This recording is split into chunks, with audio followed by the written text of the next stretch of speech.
It's a 90-degree evening here at Hugoton High School. It is their homecoming tonight, and it's the district opener for the Scott City Beavers. As tonight, they'll be taking on their foes from the Great West Activity Conference and the Hugoton Eagles. A good, warm Friday evening to you. Welcome to Scott City Beaver football here tonight. Adam Cadavy with you alongside Tim McGonigal, Melody Toscano, your student engineer, back at the Mix 94.5 studios, and along with our good friends with the Beaver Broadcasting Network. Well, two teams who are having similar records as they did in the matchup a year ago in Scott City meet up here in Hugoton for the first time since 2018. Scott City comes in with a 3-1 record on the year. They picked up their first shutout of the year last Friday night with a 30-0 win at home against the Monarchs of Hayes Thomas More Prep Marion. On the other side, Hugoton, they have gotten things rolling this year for a second straight year. They are 4-0 for a second straight year, and for the first time since the 2008 and 2009 seasons that they're 4-0. They picked up a road win at Colby last Friday night, 27-6. It's going to be a warm one. It should be an entertaining slugfest here tonight between two GWAC schools, Tim. Yeah, it's going to be a great game, Adam. I know it's a little warm right now, but you know what? Every kid out there won't have a tight muscle in him. No. He'll be loose, and that's a good thing. Field looks fantastic. They're having homecoming going on in front of us here at Hugoton High School, and Adam, I just think this is one of the games I've been looking forward to all year. Absolutely. It's going to be one of the top games in the area tonight, and maybe even the state. It was one of the ones that was well known there and talked about the most just because of the matchup. And, you know, I expect something like last year where Scott City had to rally from that 14-0 hole in the first quarter, and they came back and won in overtime 27-21. It could be one of those type of games again tonight. That's exactly what I've been thinking. It's just going to be one of those games again. That game a year ago could have been anybody's ball game. Overtime, Hugoton just really came out strong in Scott City, and here we are in Hugoton tonight. So we'll see. I mean, there's a lot of returners on both sides of the ball, so I just look for another game just like we had a year ago. I'll be disappointed if we don't have one like that. Unless it's a lopsided one in favor of the Beavers. Absolutely. You're just reading my mind, man. Well, I don't want to read it too much more here because I don't want to take your thunder. But anyways, we'll take a 3-minute break, and when we come back, we're going to hear comments from head coach Jim Turner as Scott City gets set to take on the Hugoton Eagles, the second half of the season to begin here in a little over 25 minutes from now. Back in 3 minutes, this is Scott City Beaver football. If you are in the market for a new or used vehicle, check out J&R Car and Truck Center of Scott City. J&R Car and Truck has a fully trained service and parts staff for repairs on most makes and models of vehicles. Locally owned and operated, J&R Car and Truck Center provides new and used vehicles. Stop on in and check out jrcarandtruck.com for your next vehicle. J&R Car and Truck Center, your Chevrolet and GMC dealership in Scott City. At American Implement, we know that our farmers and ranchers are getting up and going to work every morning to provide food, fuel, and fiber for the world. And even though time and technology keeps us constantly changing, one thing will always remain the same. We promise that we'll continue working right beside you. We appreciate all that you do for our country and our communities. From all of us at American Implement, thank you, and may God bless the American farmer and rancher.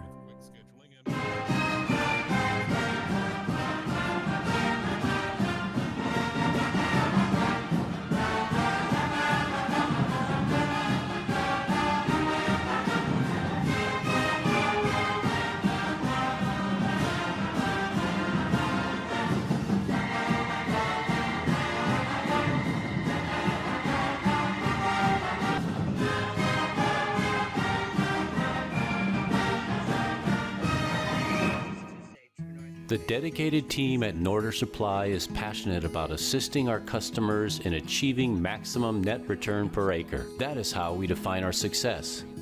Through unparalleled agronomic advice and best-in-class customer service, you can depend on us to do what is best for your operation.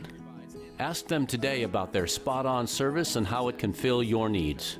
Norder Supply. Plain talk, exceptional results.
equal housing lender.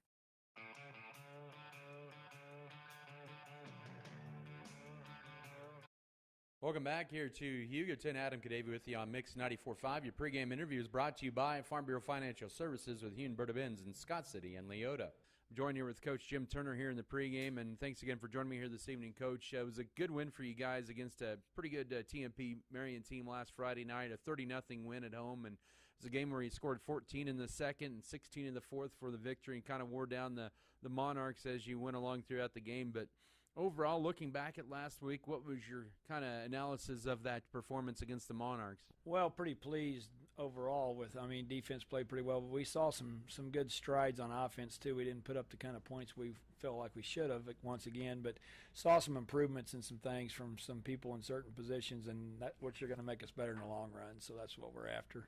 I think you also have to like the fact that you made them maybe pass a little bit more than they were comfortable with doing. Yeah, I feel like our offense is pretty good, run or pass, and, not every team's like that. The good teams are, of course, but, I kind of feel like, you want to take away, even if they do run and pass, well, take away their best stuff. What are their best plays, their bread and butter, and if you can focus on taking away, you force them to do something maybe they're not as comfortable with or they don't want to do all the time. And, I kind of felt like we did that with TMP. I thought we kind of did it with Millwood also the week before, and then Ray also. So, that's a goal, to kind of force them to do something they don't always want to do. What's been the big key for your defense to have the improvement that they've had over the last two games?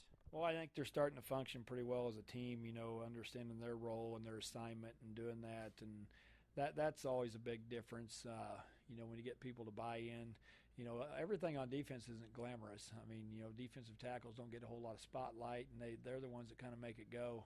If you can't stop the run in the middle, you're in big trouble. And then our linebackers are reading better, but still not trusting them all the time. The reads, and we trust the kids, but as they start trusting their reads, they're going to see some big things happen.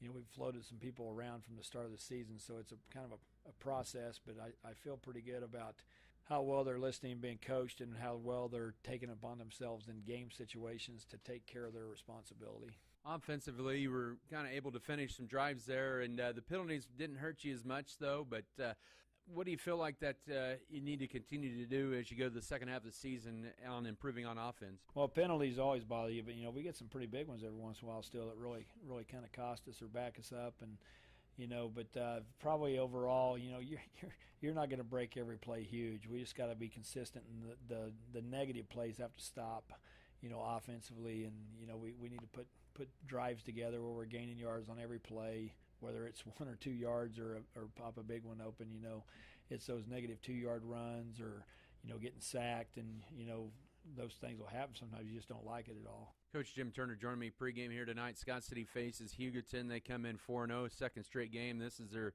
second home game of the year, and it's their homecoming as well tonight. They open up district play with a 19-point win at Colby last Friday night, or 21-point win, 27-6. You take a look at Hugoton. They're at least coming into tonight. We believe they'll be without the Martin kid at quarterback. That's a pretty big loss for them, but they've still functioned pretty well offensively with a lot of rushing yards coming into tonight. Yeah, the quarterback, the sophomore quarterback, he's pretty good kid, talented. He came in last year against us for a few plays too, when they had Martin out for just a bit. The tailback Hager, he's a good runner. He's strong. He's fast. He's a physical runner. They've got a good running attack. That's what we got to try to accomplish, is take that away and force them to put the ball in the air, which they haven't done much in the last 2 games. I think 10 times. So we got to force them into something they don't want to do. But they got a good ball club, and it's going to be a tough task. You guys feel like you are pretty battle tested, but this is going to be one that you're going to see. With TMP last week, it was 75-25 early run pass. This week, it's probably about 90-10 run pass, and that's comes to a discipline thing for your secondary. Yeah, they could be 90-10 all they want coming in, but like last year, we forced them into 21 or 22 passes in the game, so they had to do something they didn't really want to do. Well, if your secondary guys go to sleep because they're 90% run, they're going to pop a big one on you, and that's what we can't have. So they really got to focus on their reads and stick with them every play, and make sure that they stay focused through the whole game. Defensively, they've given up a lot of big pass plays this year, and You guys have had good moments this year passing the football. Do you see a lot more balance once again in your offense tonight? Yeah, I hope so. You know, one good thing is we see their defense every day at practice because it's ours. I mean, they're running a 4-4. They run the same coverages. We spread them out. They lock in the same place we lock. You know, so we're going to get to see something we saw for 3 weeks before we ever started playing a game, and you know, hopefully we'll respond really well to it and take advantage of some things. Should be a good one here tonight as we wrap up the September slate of the schedule and begin the second half of the regular season. Scott City and Hugoton. Coach Jim Turner joined me here pregame. Coach, thanks again for the time, and good luck to you guys. All right, thanks, Adam. That was Scott City Beaver coach Jim Turner, your pregame interview today, brought to you by Farm Bureau Financial Services with Hugoton, Berta Benz, and Scott City and Leota. More to come in your pregame show. We'll have a breakdown of the matchup, also bring you starters, keys of the game, and the kickoff after this timeout. This is Scott City Beaver football.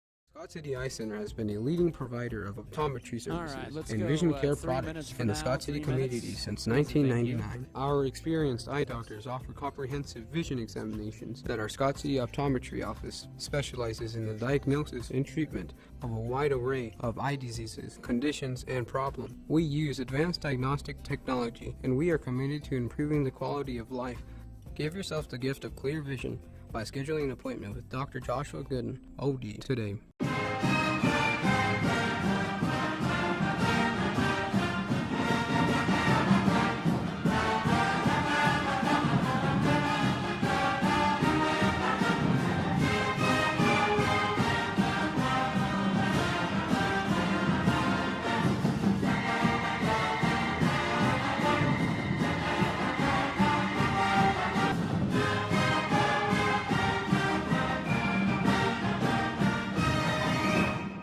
Transform your farm's future with premium hybrids, robust data, and unparalleled expertise from Axis Seed Red Barn.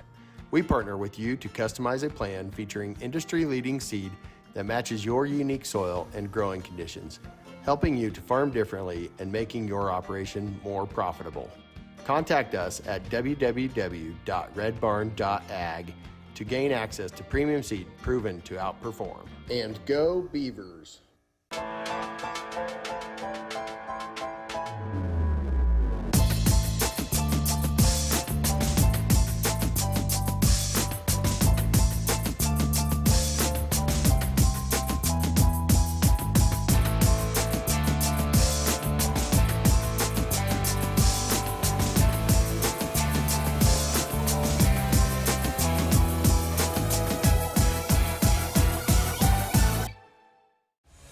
BBN is supported by Shapland Real Estate, State Farm, The Original Grande, Bullertson Family Dentistry, Volgamore Family Farms, Western State Bank, Wood River Energy, Scott Community Foundation, Good Anesthesia and Pain Management Services. Adding value to our community has been our priority since day one. That's why the Scott Co-op is here with 8 elevator locations, 2 service stations, 5 card trolls, bulk fuel and oil delivery, as well as a full-service agronomy department, including agronomy services, seed, chemical, fertilizer, and custom application. Visit us online at scottcoop.com or download our app for more information. Scott Co-op is a proud supporter of our local communities.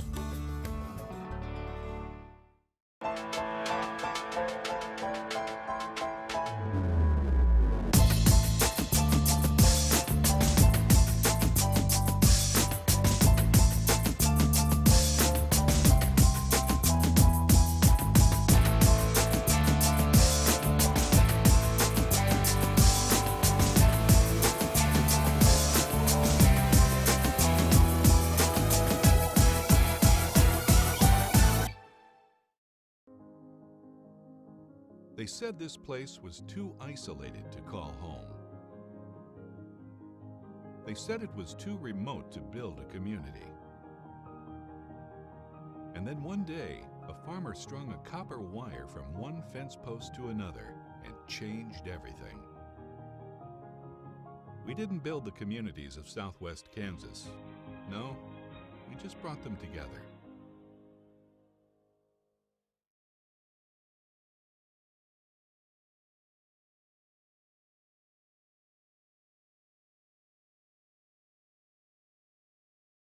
or have that stand for at least another year.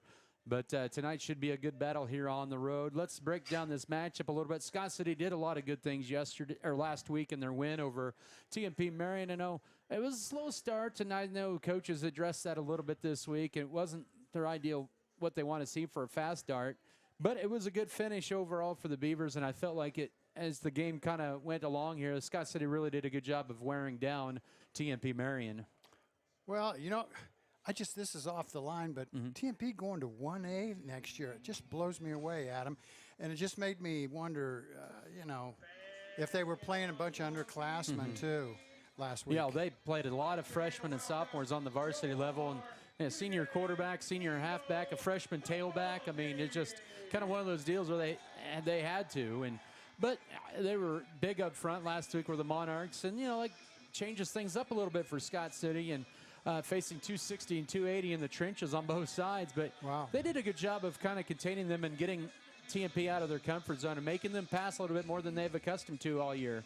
And that's probably what we hope happens tonight. Hugoton would probably like to run it a bunch.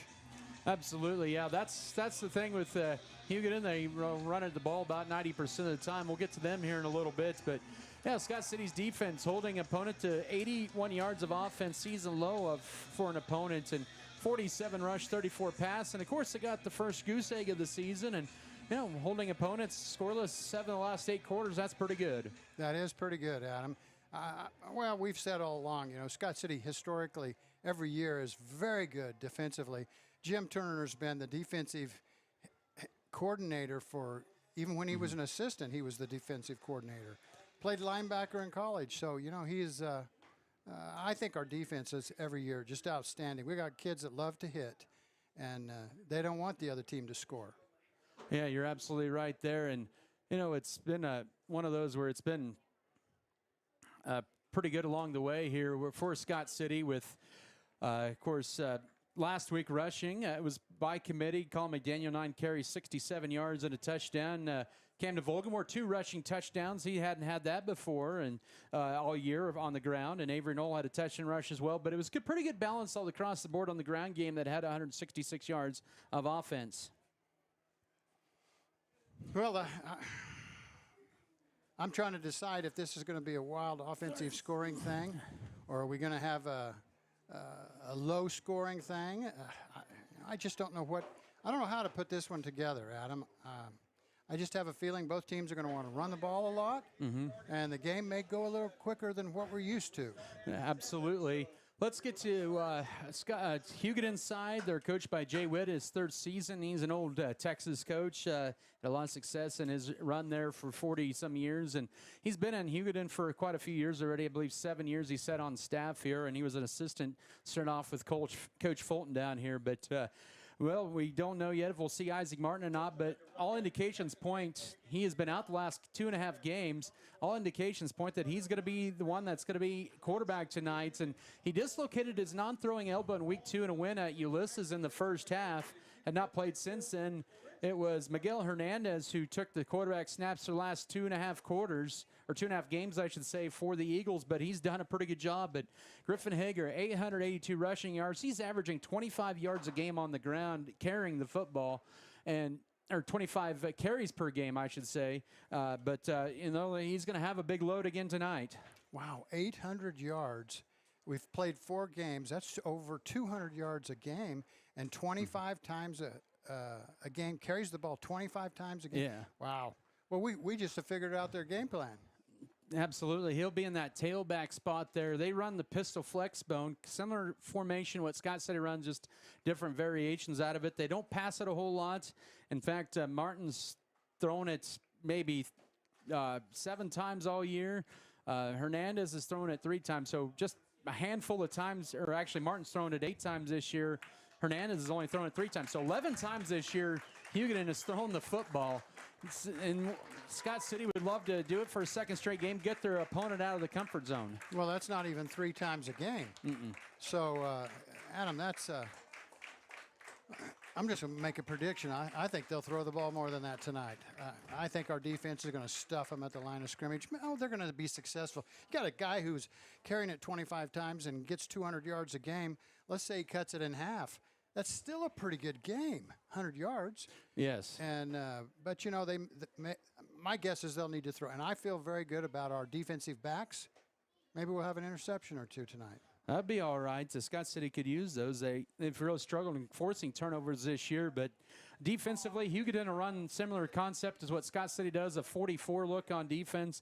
They've been pretty good this year in their wins against Southwestern Heights 52-0, Ulysses 55-13, Guyman 45-20, and then Colby last week 27-6. So, you know, defensively, they are definitely committed to stopping the pass and the run. They only give up an average of 123 yards per game through the first 4 games and just 10 points per contest.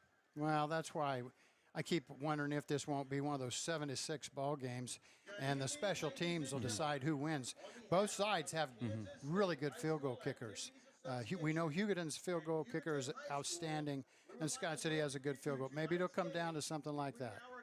Absolutely. You're giving me all kinds of ideas. All right. I guess that's good, right? Yeah. Oh, Scott City this year. Watch out. Yeah. Scott City this year's averaged 33 points. They've given up an average of 10. Hugoton at around 44 points. They've given up an average of just under 10.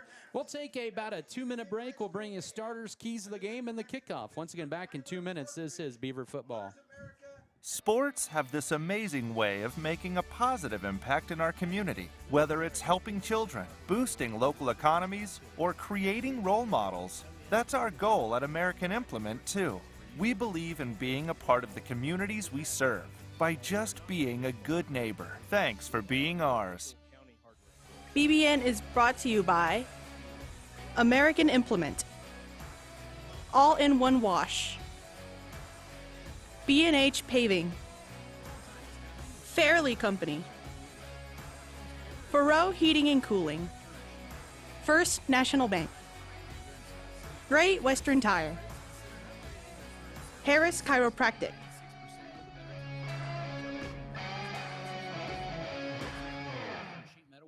Women at every stage of life want a healthcare experience uniquely theirs, where excellence meets elegance and healthcare is personalized just for you. Scott County Hospital and Scott City Clinic's skilled physicians and nurses will help your family prepare for the birth of your baby. The private, comfortable, secure rooms for labor, delivery, and postpartum care include jacuzzi tubs for pain management during labor. Call Scott City Clinic to set an appointment today. We put our heart in healthcare.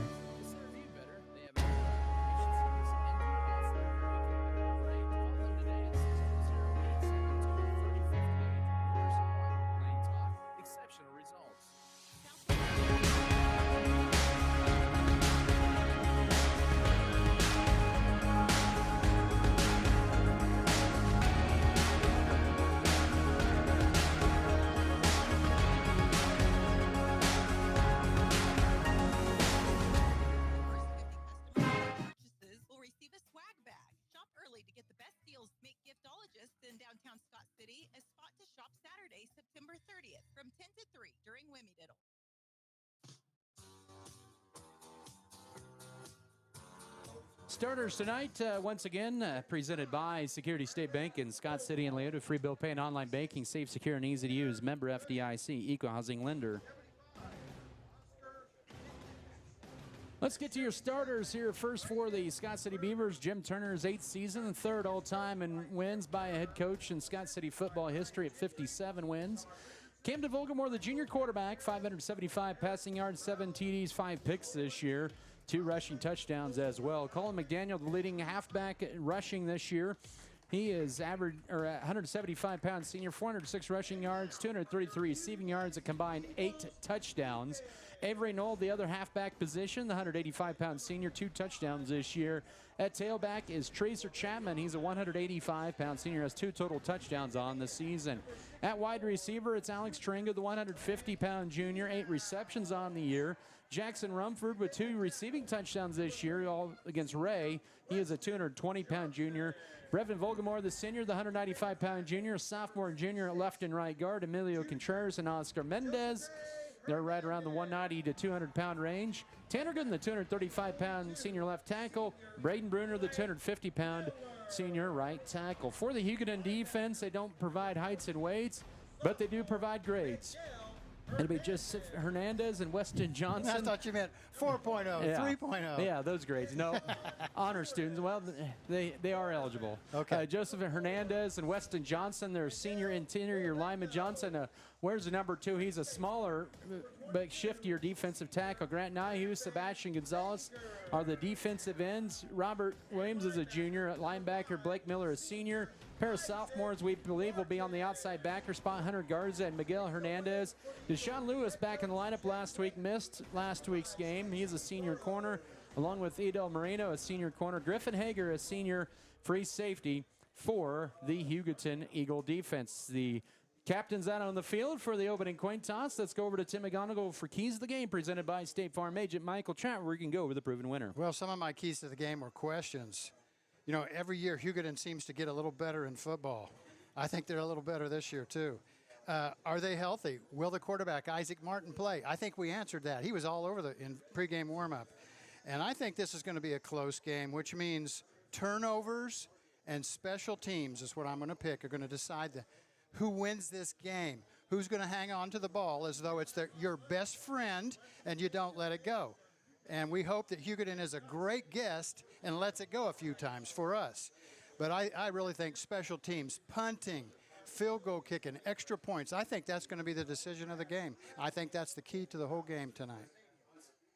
Once again, those are your keys to the game presented by State Farm agent Michael Trout. Hugoton has won the toss. They elected to defer to the second half, and it'll be Scott City to receive. They'll have to look into the sun here in the first quarter. It's an 87-degree evening now here. It's cooled off quite a bit. They hit a high in the lower to mid-90s earlier today here at Hugoton. Northwest winds not as strong as they have been earlier in the last week, but from the south, their northwest winds around 5 to 10 miles per hour. So we're going to see for a third straight week the Scott City offense on the field first. And you remember the last 2 weeks, they've been 3-and-out on opening game series. Hopefully the trend changes here tonight for Scott City. Yeah, I'm all for that. You want me to buy a change? Yeah. Some change of trend? Let's see. What do I got in my pocket? There it is. There's the penny, and I'm going to put it on your side. All right, I'll take it. You hopefully. can have my penny with the change of whatever you said. Beavers are wearing those road white uniforms. They got the white tops, light blue pants, those awful, lovely-looking light blue helmets. And that sun still, that's going to set here probably 30, 45 minutes. The SC decal on one side.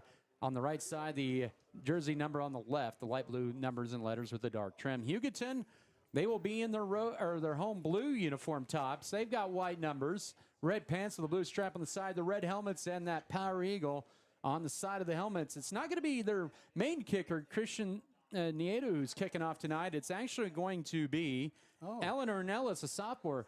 That's a big blow for them. He has got range in the 40 to 50-yard range for field goals. Deep to return. This kid or not this kid, Nieto? the other one.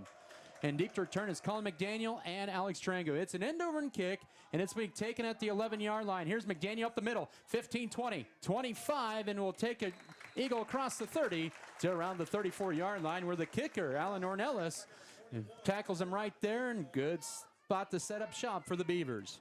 All right. Well, we'll have to watch and see later on if Nieto, their really good kicker, is injured or out or where he is tonight. Well, already Tarango split wide to left. Knows the play here on 1st and 10. Ball right in the middle of the field. Scott City looking into the sun here in the first quarter as Hugoton breaks their defensive huddle. It's a quick snap up the middle, and it's going to be Tracer Chapman maybe eking out a half a yard. As he got the carry there on 1st and 10, it'll bring up 2nd and long at the 34-yard line. He's going to have to come out for a play. I don't know if he limps off the field, and you hope he's available on defense. He's Scott City's leading tackler coming into tonight. When he came down for that last time, his head hit right in the face as he hit the ground. Wow. No gain, 2nd and 10, 34-yard line, middle of the field, just underway here in Hugoton. No score. Pistol wing tee. It'll be a sweep play from McDaniel left side. Trying to bounce to the outside. Cannot break through the tackle. Lewis says Hager will help finishing him off for a gain of 2 to the 36, setting up a 3rd and 8. Well, that wasn't nothing fancy, but boy, Hugoton sure got to the point of attack quick. Yes, they did. Scott City this year on third downs, 46%. Facing 8 yards to go. Left hash mark at their own 36 as Volgamore rolls to his right. Now will roll all the way back to his 25, fires it downfield, and it sails out of bounds into the Hugoton bench. And for a third straight week, Scott City goes 3 and out on their opening series and will be forced to punt. Oh, we shouldn't have talked about it. Oh, well. So we're going to see this punt. And there, like you said, there's this field lies east and west. It's not a north and south field, so the wind really should be negligible, I think. Rumford has had about a 39-yard average on punts this year. Takes the snap from Volgamore, boots this one away high, hang time. Lewis will signal for a fair catch, and it bounces up in the air, and it will take a sideways roll inside the 30, and it will be touched at about the 27-yard line. A 37-yard punt with 10:49 to go first quarter. Hugoton's first possession in a scoreless game. Well, we'll see what happens here. I'll bet you $10 they give the ball to number 22. Oh, we'll see about that wager a little bit later on here. Okay, I got a nickel in my pocket. I'll bet you. Ball at the 27-yard line for Hugoton in their own territory. Ball in the middle of the field. They set up in that flex bone. The receivers are bunched to the formation, one on each side. Isaac Martin, the senior quarterback, is also the homecoming king, sends a man in motion from left to right up the middle for Hager on first down. Trying to bounce to the outside. He will get 3 yards on first down to the 30-yard line. Tanner Gooden with the tackle, setting up about a gain of 3, second down and 7. Number 22, their guy who has 200 yards average, a game, yes. Average per game, and 25 carries per game. Boy, he sets up deep, don't he? Yes, he does. He'll be about 10 yards back, I think, about 8 to 10 yards. He had 198 yards on 30 carries against Colby last week. After the gain of 3, second and 7. Ball near the 30-yard line. We approach 10 to go first quarter, man in motion. They'll hand it off left side. This is to Hager. Sidesteps one, and he'll be near a first down. He leans forward. He will be awful close as Avery Knoll stopped him at about the 36.5-yard line. He'll be about a half yard or full yard shy of the first down. Sets up 3rd and 1. Boy, he was close to breaking that baby. He is a shifty guy. Yes, he is. He kind of jumps from side to side as he's running. Wow. Well, the Beavers' defense has been 22% on third down. Hager hit behind the backfield right away. Submarine through there was Oscar Mendez. And no gain on the play on 3rd and a yard. 4th and 1 for Hugoton. Decision time early on for the Eagles here with 9.5 to go first quarter. Oh, I think they're going to go for it. I don't know. Well, we had great penetration. Got in the backfield. They do have that 210-pound Isaac Martin as their quarterback. He's in pistol formation, 4th and a yard. Let's see if they do go for a hard count. They do. Will keep it himself. Will be Martin, and he is going to be awful close to the first down. Looks like from where they have it marked on the far side, he's got it across the 37. Well, yeah. And he does have it. Martin is a big guy, Adam. We talked about him in pregame. He's 6'2", 6'3", 210, 215. I think in the pregame magazine he was listed at 215. He was a quarterback a year ago. He was a handful a year ago. So they test him on 4th down and a yard. He gets 2 to the 38. 8:50 to go first quarter. No score. 5th play of the drive. And there is starting tonight right now linebacker is Griffin Edwards, a junior.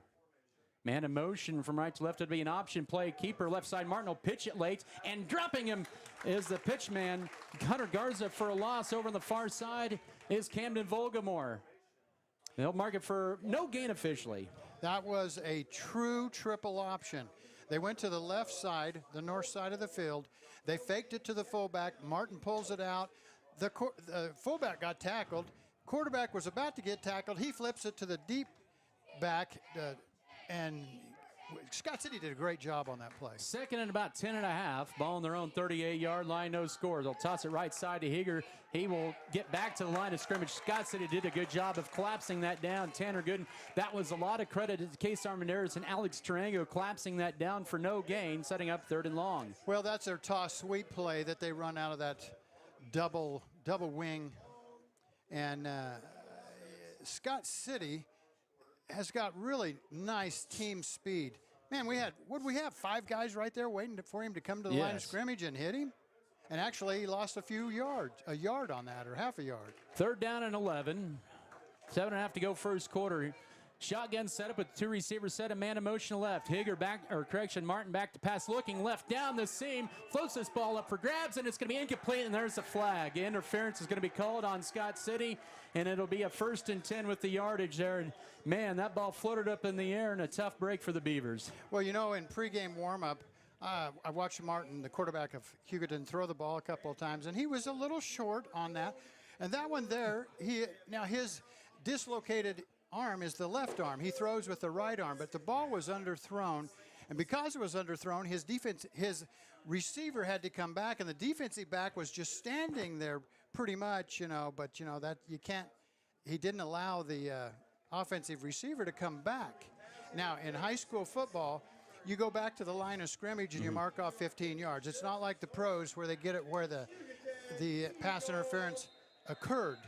So that's a 15-yard penalty on 3rd and 10, and it's 1st and 10 into Scott City territory with 7:21 to go in a scoreless first quarter. Twins to the right side. They'll hand it off right side to Hager. Hits a wall, and he'll get maybe a yard out of it. Well, they'll say maybe no gain. Jackson Rumford in on the stop, along with Case Armendaris and Tanner Gooden. They'll say no gain, 2nd and 10. Oh, that was great. Great fight off of our blockers. Think about that. We had the 2 defensive ends in on that tackle, Adam, right in the center of the field. 2nd and 10, 48-yard line of Scott City for Hugoton. Scoreless game as we're under 7 to go first quarter. They'll run the option play. The pitch is left side and a lot of room over the left side. Avery Nolan makes a nice hit at about the 46-yard line. That'll be a gain of 2 on the running back, Hunter Garza, the sophomore, setting up a 3rd and 8. Boy, from our vantage and viewpoint, when he first flipped that ball out there, I thought that guy was going to break for some serious yardage.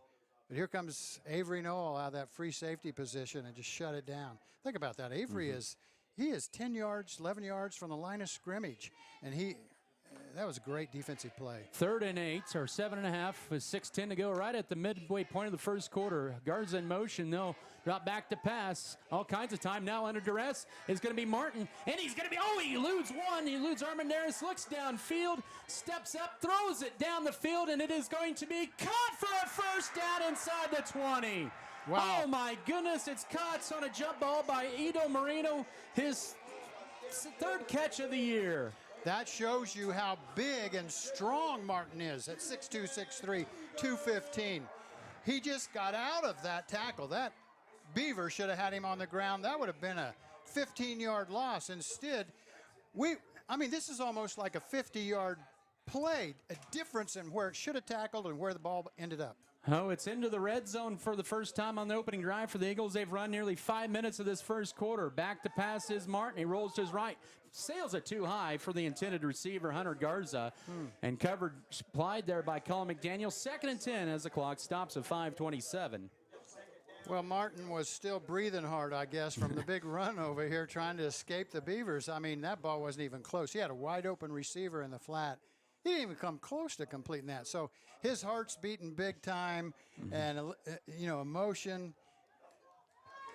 That 30-yard pass play has the Eagles once again 2nd and 10. 3 receivers set, Twins to the left, 1 to the right, empty backfield with 2 wings, 1 man in motion. They'll toss it left side to Garza on 2nd down. He gets inside the 15, and he'll be near the 12-yard line for 4 on 2nd down, setting up a 3rd and 6.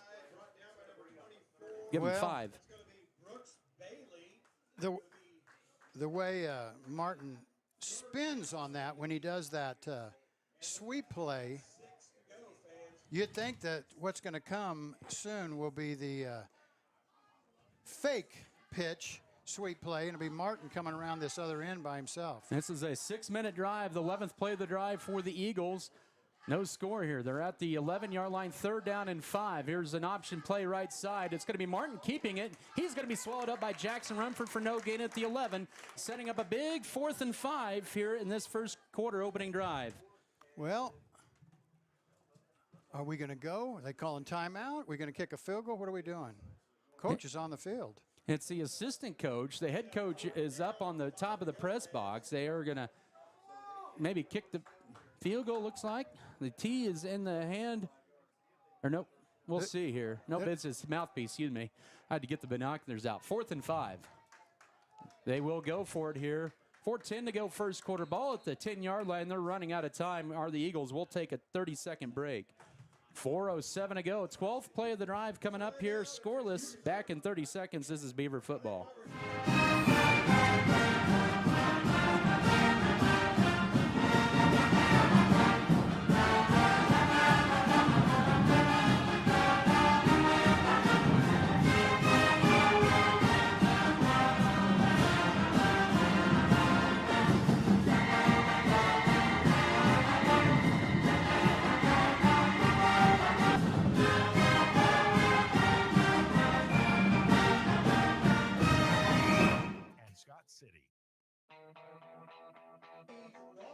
Football tonight is brought to you by American Implement, B&H Paving, Bar the Grain, Beavertown, FFL, Beef Belt, Burning Farms, Brickover Cattle Company, Shells, Flyers, Demore, and Clint's Diesel Repair. It is 4th and about 4 at the 10-yard line of Scott City for Hugoton. They've already converted 1 4th down. That was about a 4th in a yard, but they gained 2. As at the 10 of Scott City, Martin in the pistol formation, his first game since week 2 against Ulysses. Flex bone set with 2 receivers, 1 to both sides. Martin will send man in motion from right to left. It'll be rolling to his left on 4th down. He has a man wide open left side, and he dropped it. Intended receiver that time, Hunter Garza, had it right at the first down, but went off his fingertips. And the Scott City defense on the 13th play of the drive gets a big turnover on downs with 4:02 to go first quarter. Well, that was a good defensive stop, Adam. Yes, it was. You know, they have that really good field goal kicker. And he's listed on the program and had played, but I think they'd have kicked a field goal if he's suited up. So something's happened. Maybe he's injured. Scott City's going to run a 4-receiver set. The pistol back is Griffin Edwards, twin stacked on both sides of the 10. Volgamore will just run a quarterback drop the middle, goes to the left side across the 15 and dives forward and near the first down. They'll mark him just across the 20, and it might be enough for line of gain for the first down. We'll see that. A nice quarterback draw. They'll mark him about a half a yard shy, 2nd and a yard. That quarterback draw was opening up big time there. Nice hole. Good blocking up front. I don't think Hugoton expected that at all. Volgamore is starting to become a threat on the ground as well. 2nd and a half a yard, a man in motion, no carry right side. He will get the first down on second effort. Oh, it looked like he didn't have his knee down, but the official said he did as he takes it across the 21, but more importantly, the Beavers with a 1st and 10. I'm like you, Adam. I thought he was laying on top of that guy sideways, the tackler, and I thought he was going to get up and take off again. Scott City's first and 10 of the night comes with 3 minutes and change to go first quarter, no score.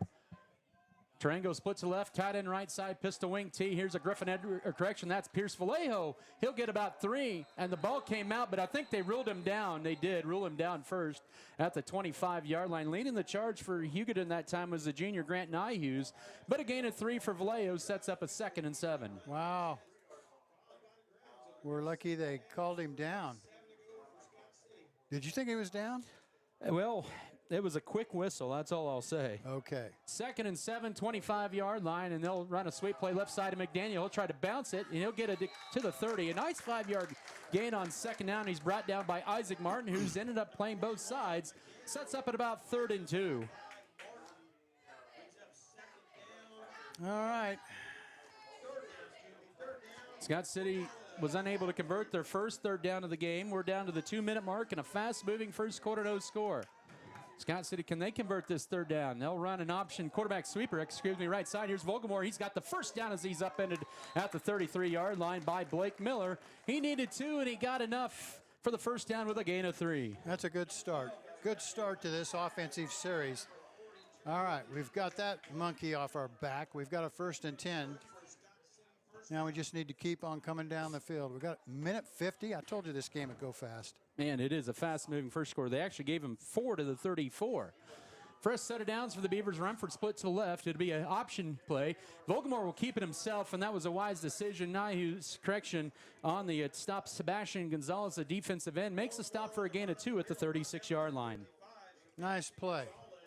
Like you said, Volgamore has become a major threat for us at certain times. Oh, Chapman's over here getting looked at. He hasn't been in the game since his opening carry. Yeah. 2nd and 8, 36-yard line, and final minute 15 of this scoreless first quarter. Ball in the middle of the field, 2 to the right, 1 to the left. Here's the pistol setup. Vogelmoor looking left, now looks right as he's under duress. Still rolling to his right. He'll just wisely throw it away into the Hugoton bench and sets up a 3rd and 8. Good coverage applied by the Hugoton secondary. That was. I thought Vogelmoor did a good job, Adam. He could have been tackled right there where he went back with his drop back, and he escaped that tackle. He went to the right, and he got over there. There's nobody open. Hey, instead of just stepping out of bounds and losing 7 yards, he threw the ball out of bounds. That was a good play. 8th play of this drive for Scott City. Stacked Twins to both sides on 3rd and 8. Vogelmoor has time, steps in the pocket. He's just going to tuck it up and run. He's going to take it across the 40 to the 42-yard line where he's twisted down there by Blake Miller, the senior. He'll be about 2 yards, make it 3 yards shy of the first down at the 41. 4th and 3, and Coach Tim Turner's going to play the field position game and send the punt unit out. I think that's a good way to do it, Adam. Punt the football. Don't give up short field. If there was deep wind in his face, that might be a different story, but there isn't. Deshaun Lewis set to return this kick. Good snap to Rumford. He boots this one in. Nice, high, booming kick. And Lewis away for the fair catch at his own 20-yard line. That is a 39-yard punt with 25 seconds to go first quarter. And he gets the hang time on that, don't Yes, he does. That is a major league pop fly, let's put it that way. But it's a punt. You know what I'm talking about. Yes. Major league pop flies are nothing like American Legion baseball. I mean, it's like unbelievable how high they go. It's just inside the 20, so you can officially say that Rumford has his 3rd punt inside the 20 this year. Ball at it'll be officially the 20-yard line. Maybe one more play left in this first quarter here to score this game. Hugoton went 13 plays on their opening series before they were denied on 4th down at the 10. Pistol set up for Martinson's guards in motion left. It'll be a Hager carry up the middle. Oh, he squirts through there, and he is blasted on his 6th carry of the quarter that time by Avery Knoll. It's a gain of 5, or make that 6 to the 25, setting up 2nd and 4. Wow, that was textbook. That looked like the Oklahoma drill in the old days. Oh, man. That was a hit by Knoll. I think Hugoton's going to take this one to the second quarter. For a 3rd straight game, Scott City and their opponent is scoreless 12 minutes into the game. No scores. We head to the second between Scott City and Hugoton. We'll come back in a minute for the second quarter. This is Scott City Beaver football. There's nothing more spacious than Western Kansas, and nobody closer than our communities. We are determined to keep our communities connected to schools, kids to teachers and parents. We believe a connected world is a better place. We are more than what we do for our hometowns. It's what we do with our hometowns. S&T is proud to be your family, your friends, your neighbor. Western State Bank proudly supports Scott Community High School students and athletes as they prepare for another great year of achievements. Just as our students prepare for another successful year, we encourage you to be prepared for whatever life may bring you. Stop in and talk with the knowledgeable staff at Western State Bank, whether it be a new home loan, financing for your business, or any one of our checking and savings account options. We're here to help you. Make sure to check out all of our internet banking options provided at WSBKS.com. Western State Bank, member FDIC. And as always, go Beavers!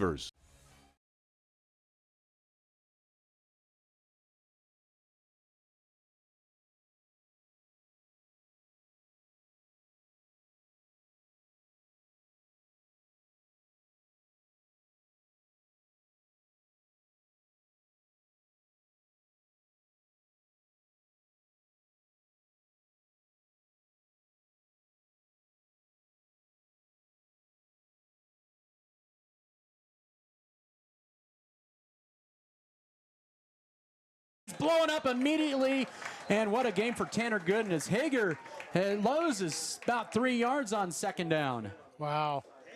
That's called shedding off the blocker and making the tackle. Beautiful. Beautiful. Let's have some more of that. And it'll be a 3rd and about 8 here for Hugoton. So far, Scott City has held Griffin Hager. That was a 7th carry for 12 yards. Hugoton is 2 of 3. Make that 1 of 3 on third down. Third down and about 7 to go from their own 23-yard line. Opening second quarter, no score.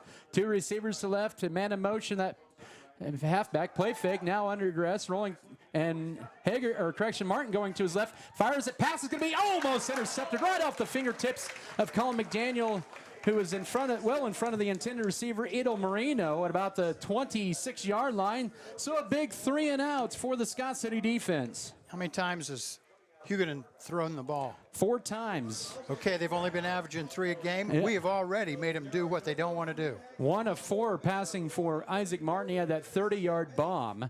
And we're going to see Martin punt this one. It's always a little dangerous when it's the quarterback who's in punt formation. They have had also back punt in games past, Miguel Hernandez. Here's a snap. This kick is away. High spiraling kick, and it's to left side. Here's Tarango to his own 38. Catches it, and he'll be spun down immediately with a 2-yard return to the 40-yard line. Miguel Hernandez on the tackle after about a 35-yard punt, a 37-yard punt, and a 2-yard return. That was a nice punt, too. A lot of hang time. Tarango didn't want to, he didn't wave it off like, fair catch. He went ahead and caught it, and good thing he did it. It could have bounced the wrong way, and we would have lost another 20 yards. So that was a good play just to catch it and put us at the 40-yard line, our own 40-yard line. We have an official timeout here with 11:01 to go second quarter. The White Hat tonight is Bobby Fossum. Glad to see him back in action. Well, I'm just wondering what they're talking about. Looking a little bit to the east. Don't know what the situation is. I don't know if they're noticing. See, I can't figure out what they're talking momentarily over the Hugoton sideline.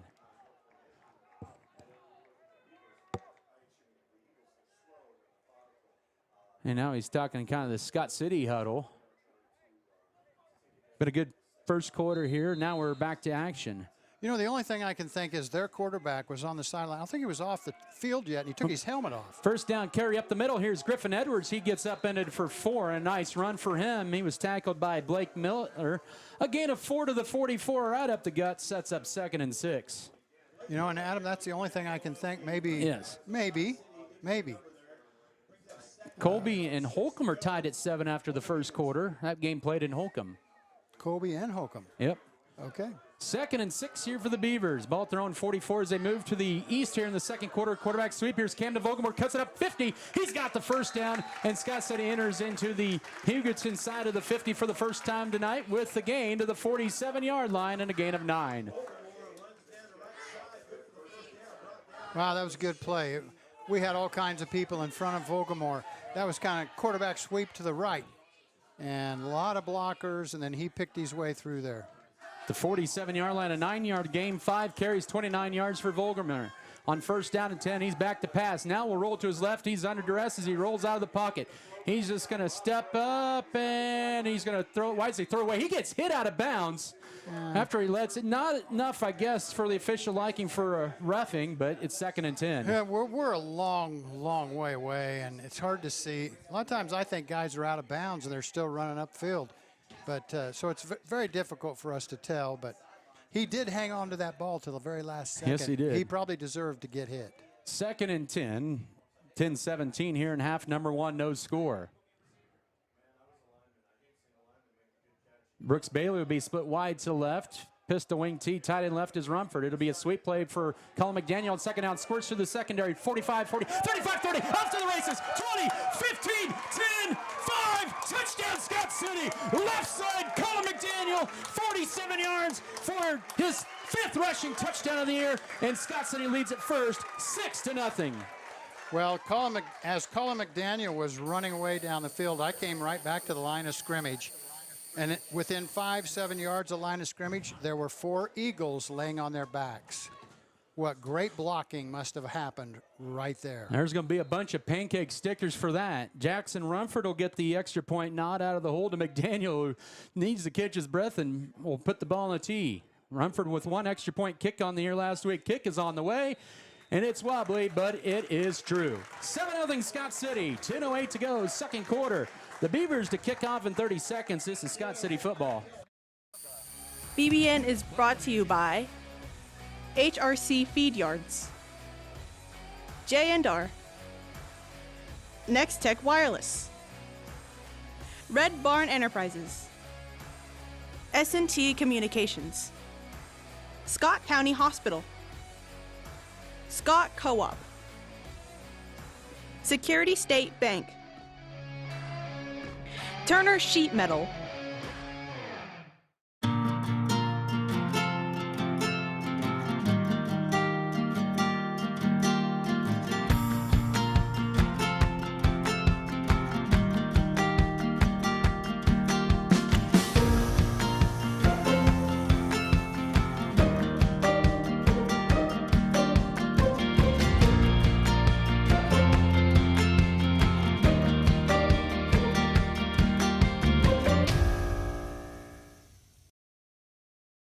With 10:08 to go, second quarter, the Beavers with the first points of the night to go up 7-0. What a drive. What a drive is right. Finished in a great way. Rumford's kick, it's a nice end over and kick. This will take Garza to his own 5-yard line. To the right side, across the 10. Has the wall set up right side, and it gets just close to the 20-yard line. The sophomore, Caden Couchman, trips him up at the 19. Nice tackle. Nice run. Good kick. Beautiful evening.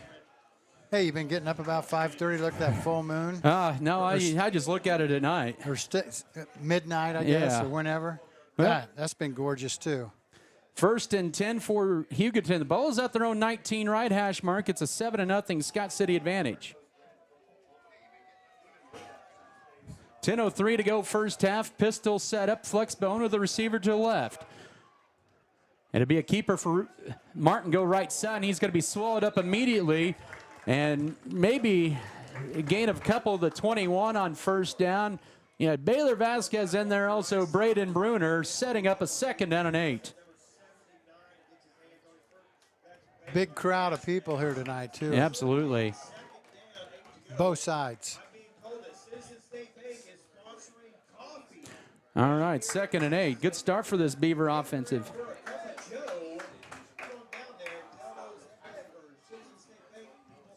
Second and 8, 21-yard line right hash mark. 9.5 to go first half, 7-0 Scott City. They have trips bunch left, and they'll send a man in motion. It'll be a toss left side, and this is to, I believe that is, once again, Garza, and he gets nothing on that play. Colin McDaniel, Jackson Rumford. Correction, that was Hager for no gain. Hager sets up 3rd down at about 7. We'll give him a yard on that one.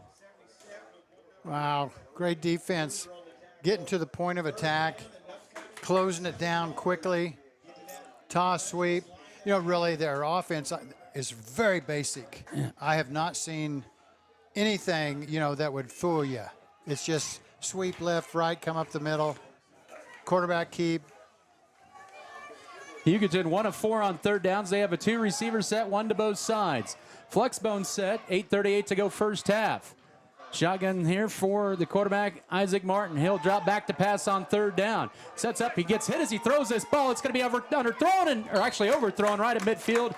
There was a trio of players that went for the jump ball right at the 50-yard line, going for the intended receiver, Deshaun Lewis, covered by Avery Nolan, Alex Trango, and another 1, 2, 3 and out for the Beaver defense. Awesome.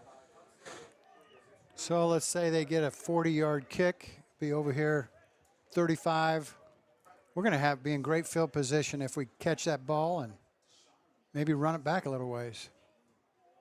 Here's Isaac Martin for his 2nd straight punt, standing at about his own 11-yard line to take the snap. A high snap, but holds it in, and he kicks this one away. Angles it right side. Good kick. Oh, Trango, that was probably a wise move to let that one go. It died, even though it takes a big Hugoton roll inside the 20 and down to about the 17-yard line. It was dying quickly as it was headed toward Alex Trango, and just went and down, get out of the way. Well, they kicked it away from Tarango also. Tarango's in the middle of the field. They kicked it to the left side of the field, the south side of the field, and it was going end over endish. It wasn't a spiral. And so when it hit, boy, it took off downfield for an additional 20 yards. That was a good job just to let it go. It ends up being a 61-yard punt. Yeah. And flips the field here. Sure did. Well, we got 8:17 to go in this first half. I look for another big keep the ball on the ground kind of drive. First and 10 Beavers at their own 17, middle of the field here with a pistol wing tee. Receiver left is Trango. They'll run it left side of the fullback or tailback, and that is Griffin Edwards with a nice run of 5 on first down to the 22-yard line, or up to the 22. Tackle made by Joseph Hernandez. Yeah, take care of the football. That football's your best friend, high and tight, right here. These are some of the best runs we've seen from Edwards in quite a while. I agree with that. He's running hard with that football.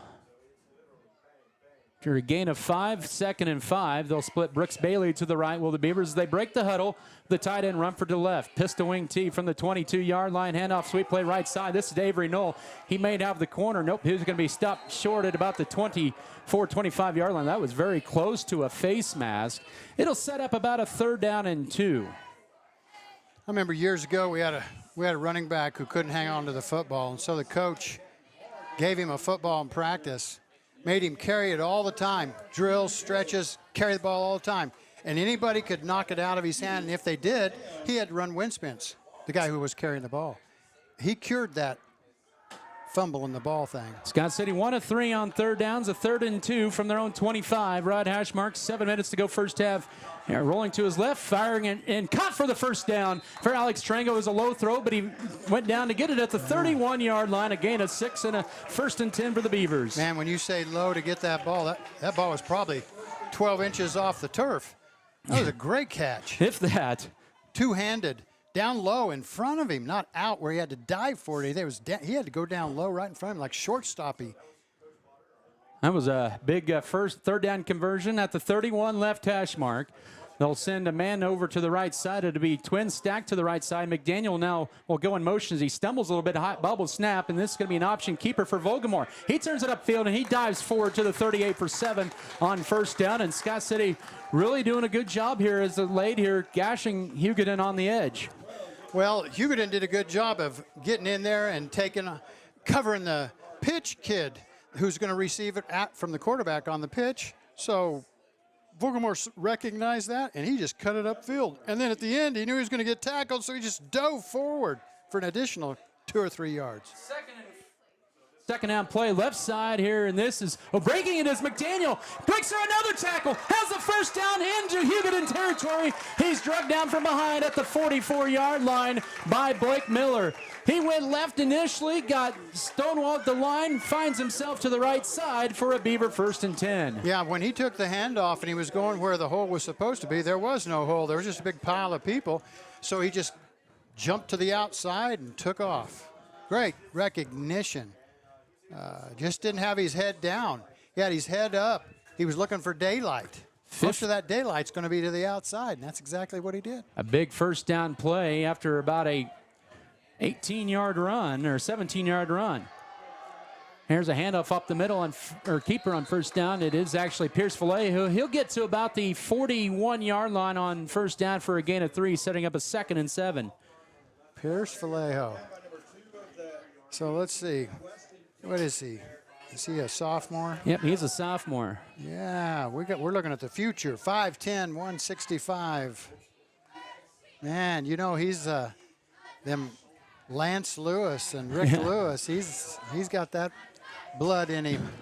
This is a 3.5-minute drive here for Scott City. Caden Couchman enters the game as a halfback to left. Sweet play for McDaniel on second down. Oh, he gets met in the hole immediately. Stepping in there with Sebastian Gonzalez for a loss of about a yard or so to the 40, make that a loss of 2 to the 48, setting up a 3rd and 9. Oh, Sebastian Gonzalez, what a great name. He was just standing there waiting on McDaniel. McDaniel saw him and kind of slowed up, knew he had nowhere to go. Wow, what a hit. 3rd down and 9. Scott City converted their last 3rd down, but this is one of their longer ones as they get the play from Coach Brian Gentry to Brooks Bailey to put it in the huddle there with 4:14 to go in a fast-moving first half. 7-0 Scott City. Vallejo the tailback, 2 receiver set, run for the left, Bailey to the right. Now they'll move Vallejo over to the right, under 5 to snap, and now he'll be in motion, and Scott City's going to be hit with the timeout before the play clock. Oh, no, they don't. Jim Turner was calling for a timeout, and the officials did not see him. And it is going to be a delay of game. Boy, that's a big penalty. Well, And the 3rd and long. Yeah, 3rd and 14, 49-yard line in Hugoton territory. Empty backfield. Same formation. Back to passes. Volgamore has time. Steps up, fires it down the middle of the field. And, incomplete. Had Avery Knoll at the 35, but he got it jarred away by Miguel Hernandez. What a great hit on Avery Knoll. Oh, it was right there. Great hit. There were two Eagles doing the hitting along with Knoll right there. Just as the ball got there, they all collided. And that's going to set up a punting situation with 3:52 to go first half. Scott City's 3rd punt of the night from Jackson Rumford. He'll stand at his own 38-yard line to take the snap. Deshaun Lewis, deep return. They go after him. Oh, he shanks this one. He felt the pressure, and this is going to be a negative 2-yard punt. And Hugoton's going to have it at the Scott City 48-yard line. Wow. We got a timeout, official timeout here. He wants everybody to go get a drink of water. All right, we'll take a 30-second break. 3:45 to go first half, 7-0 for Scott City. Hugoton, when we come back, we'll have the ball. In 30 seconds, this is Beaver football. At Red Barn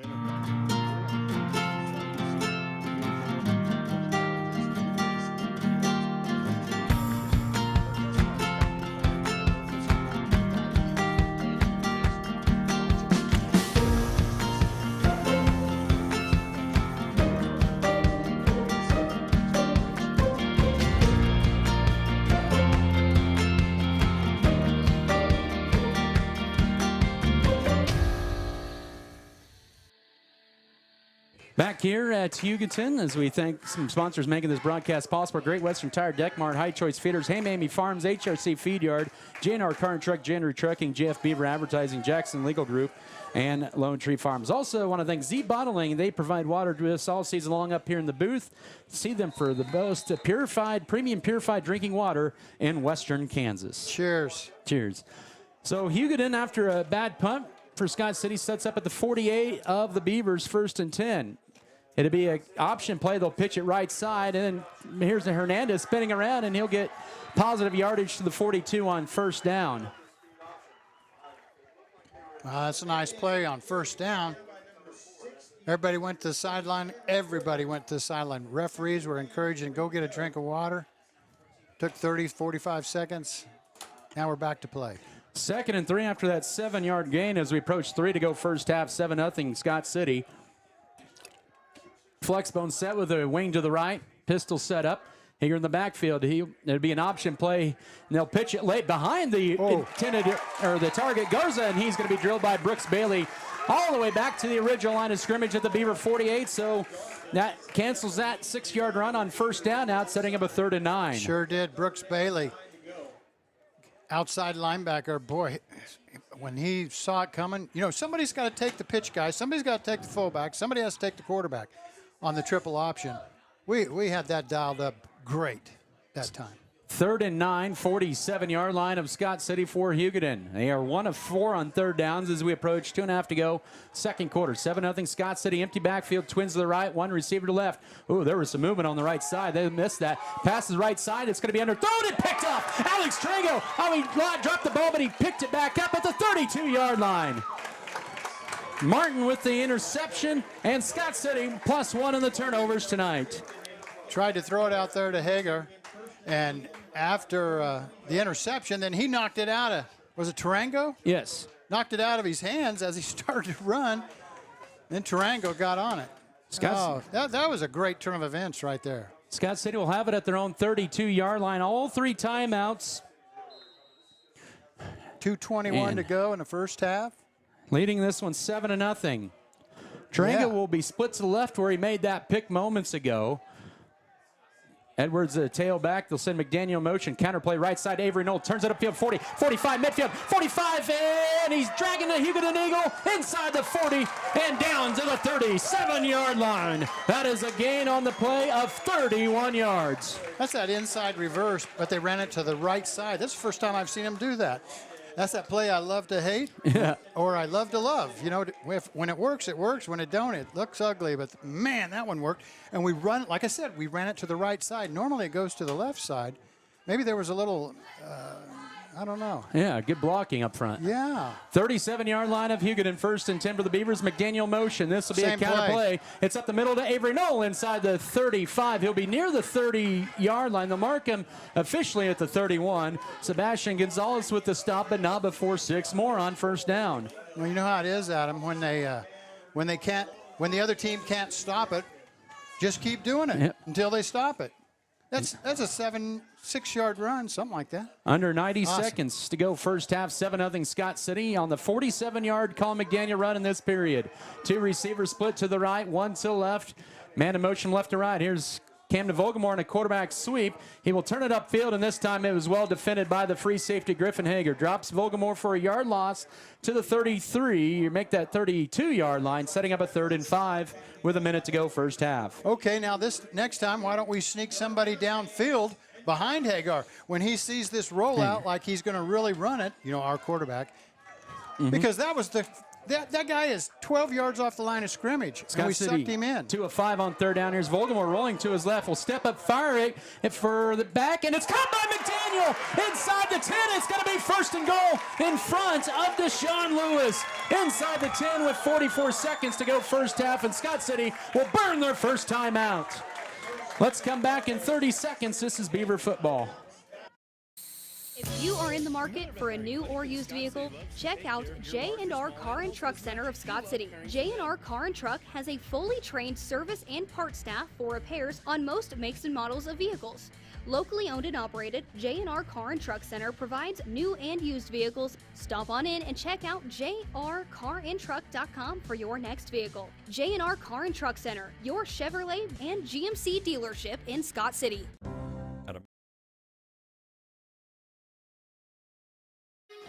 Beavers with a big 36-yard pass play on 3rd down.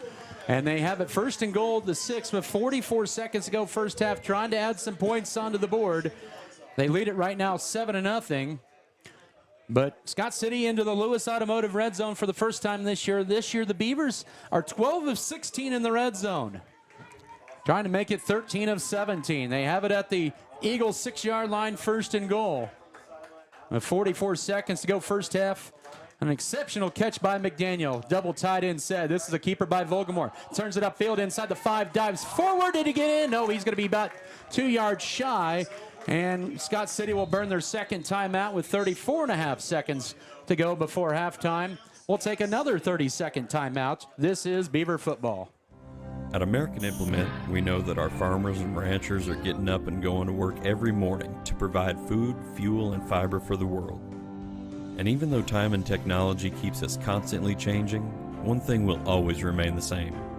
We promise that we'll continue working right beside you. We appreciate all that you do for our country and our communities. From all of us at American Implement, thank you, and may God bless the American farmer and rancher.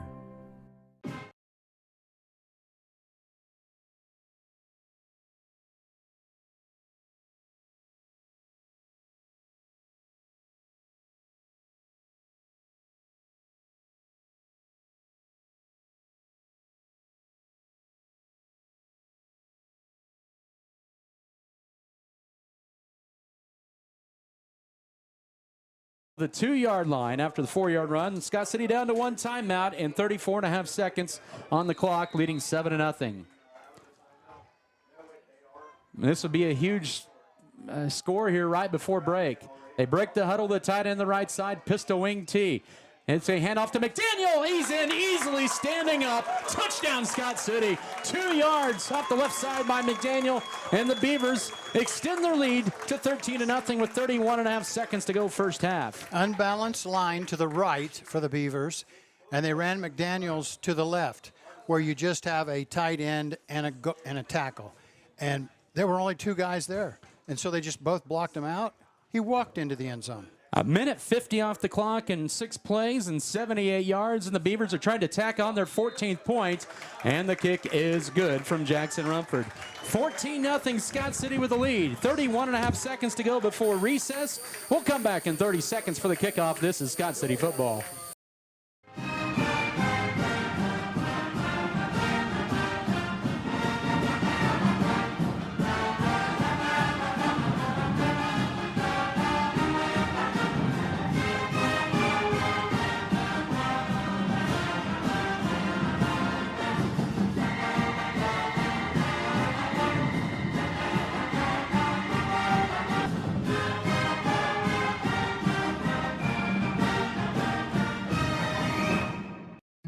The dedicated team at Norder Supply is passionate about assisting our customers in achieving maximum net return per acre. That is how we define our success. Through unparalleled agronomic advice and best-in-class customer service, you can depend on us to do what is best for your operation. Ask them today if their spot-on service and how it can fill your needs. Norder Supply. Plain talk, exceptional results.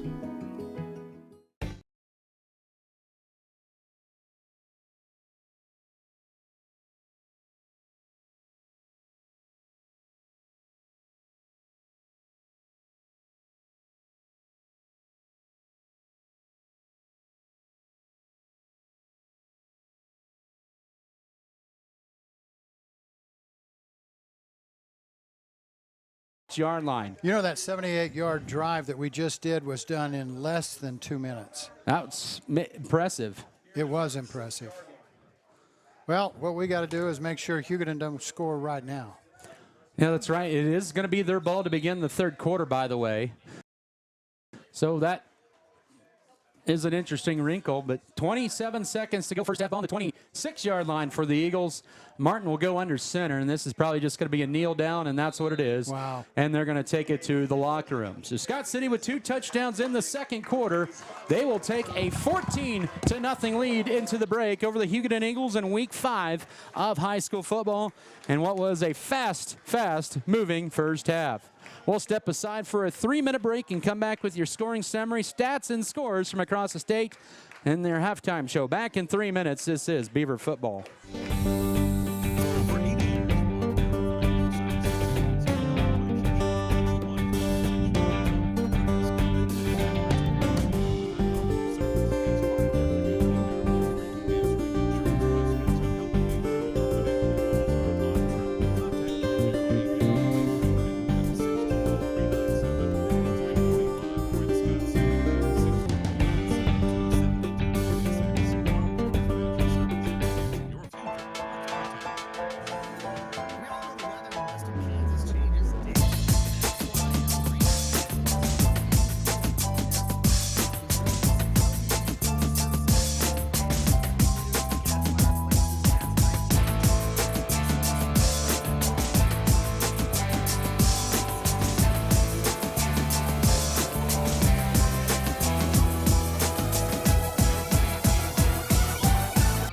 Scott City Eye Center has been a leading provider of optometry services and vision care products in the Scott City community since 1999. Our experienced eye doctors offer comprehensive vision examinations that our Scott City Optometry Office specializes in the diagnosis and treatment of a wide array of eye diseases, conditions, and problems. We use advanced diagnostic technology, and we are committed to improving the quality of life.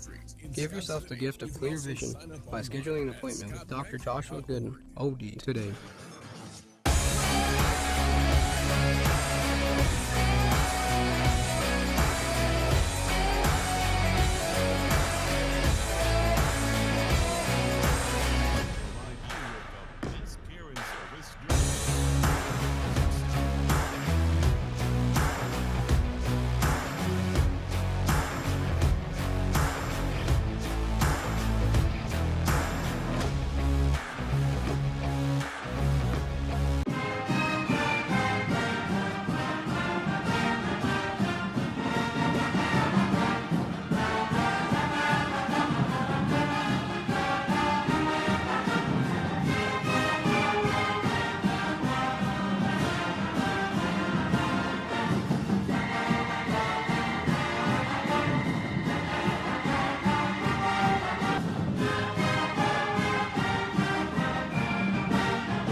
Transform your farm's future with premium hybrids, robust data, and unparalleled expertise from Axis Seed, Red Barn.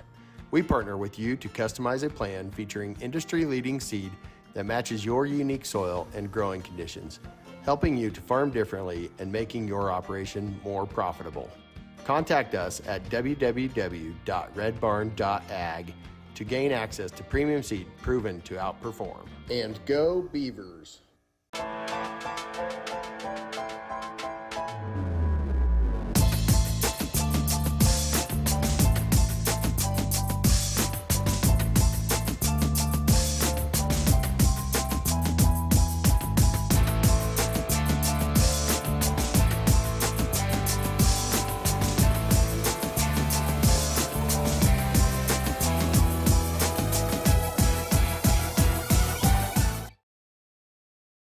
hopefully that's a good omen for the second half. I hope so, Adam. Man, if that's the case, maybe we'll get 14 in each quarter. We'll take that. But it's been a, first half we knew it was good hitting. Scott City kind of sluggish, a little starting off. Everybody just kind of feeling themselves out there at 3 and out. Hugoton had they had the 4th down and 1 conversion for 2 yards, and then a pass interference on 3rd down. And then, a 30-yard jump ball that was caught inside the 16. It was a 13-play drive, almost 7 minutes off the clock. Scott City defense stiffens on 4th down at the 11. And then, even though they punted on their next series, but you can start the momentum, and Scott City really starting to settle in a little bit. Well, I agree with that, Adam. That 7-minute drive they just kind of had things going their way with that penalty, the big long pass that could have been anybody's ball. They should have scored right there. They should have at least kicked a field goal. They should have, something. All those shoulda, wouldas get you in trouble at the end of the game. That they do. And it was a good second quarter for Scott City. And as we take a look at that scoring summary, the Beavers would score in the first minute of the second quarter. And they would go quickly in that one with 10:08 to go first half. It was Colin McDaniel from 47 yards out around left side. He would get past the secondary in a hurry, and the extra point was kicked in by Jackson Rumford, and 7-0 Scott City on a 4-play, 60-yard drive that took 53 seconds off the clock. Their scoring drives were quick here in this first half. The Beavers would move the ball from their own 17 and near midfield, and despite a bad punt, we're going to give Jackson a mulligan on that. Well, since it's one of his favorite sports is golf, we'll give him a mulligan on that punt. Okay, yeah. For what, -2 or 3 yards? We'll give him a mulligan on that. Everybody deserves one. Okay, but one. Yeah, one there. Yeah. And then on a 3rd down and 9 play for Hugoton on the ensuing drive at the Scott City 47, interception by Alex Trango, his first of the year. And then the Beavers would march it quickly down the field. It was a big 3rd down pass play, about 3rd and 9, I believe it was, or 3rd and 6, for about 36 yards from Camden Vogelmore to Colin McDaniel. And then on 2nd and goal at the 2, it was McDaniel who ran in left side easily untouched from 2 yards out. And even with our lengthy 40-yard speed, we could have run that in, Tim. Oh, absolutely. I mean, the blocking was outstanding. They had their defensive end on the outside on our defensive end. He just pushed him out. And then our tackle or guard, because it was unbalanced line, this was the weak side. He just pushed that guy in. Like we both talked about after we got off air. Where was their linebacker? Yeah. There wasn't even one there. He seriously walked. He ran up there, and then he just walked into the end zone. It was just over. And Rumford booted in his second PAT to make it 14-0. Hugoton would take a knee, and then that would be the end of your first half. But defensively, really after that opening series for Hugoton on defense, the Beaver defense through 2 straight 3-and-outs with the interception, 2 punts, and then the end of the half. So defense is settled in, but both teams, they've got some wise coaches on both sides of the ball. Yeah. There are going to be a lot of adjustments to begin this third quarter. Oh, I'm sure there will be. I have a hard time believing Hugoton isn't going to come out and give us a real fight here in the second half. And trying, like you said, they get the ball first. You can bet they're already thinking about what's play number 1, 2, and 3 coming up into this series. And it's been a good game. It's just been a good game. Yes, it has. 14-0 Scott City to lead the break. We'll come back with some first half stats, hopefully bring in some scores across the state and from the league and get you set up for the second half. Back in 3 minutes, this is Beaver Football. BBN is supported by Shapland Real Estate, State Farm, The Original Grande, Bullertson Family Dentistry, Volgamore Family Farms, Western State Bank, Wood River Energy, Scott Community Foundation, Good Anesthesia and Pain Management Services. Adding value to our community has been our priority since day one. That's why the Scott Co-op is here with 8 elevator locations, 2 service stations, 5 car controls, bulk fuel and oil delivery, as well as a full-service agronomy department, including agronomy services, seed, chemical, fertilizer, and custom application. Visit us online at scottcoop.com or download our app for more information. Scott Co-op is a proud supporter of our local communities.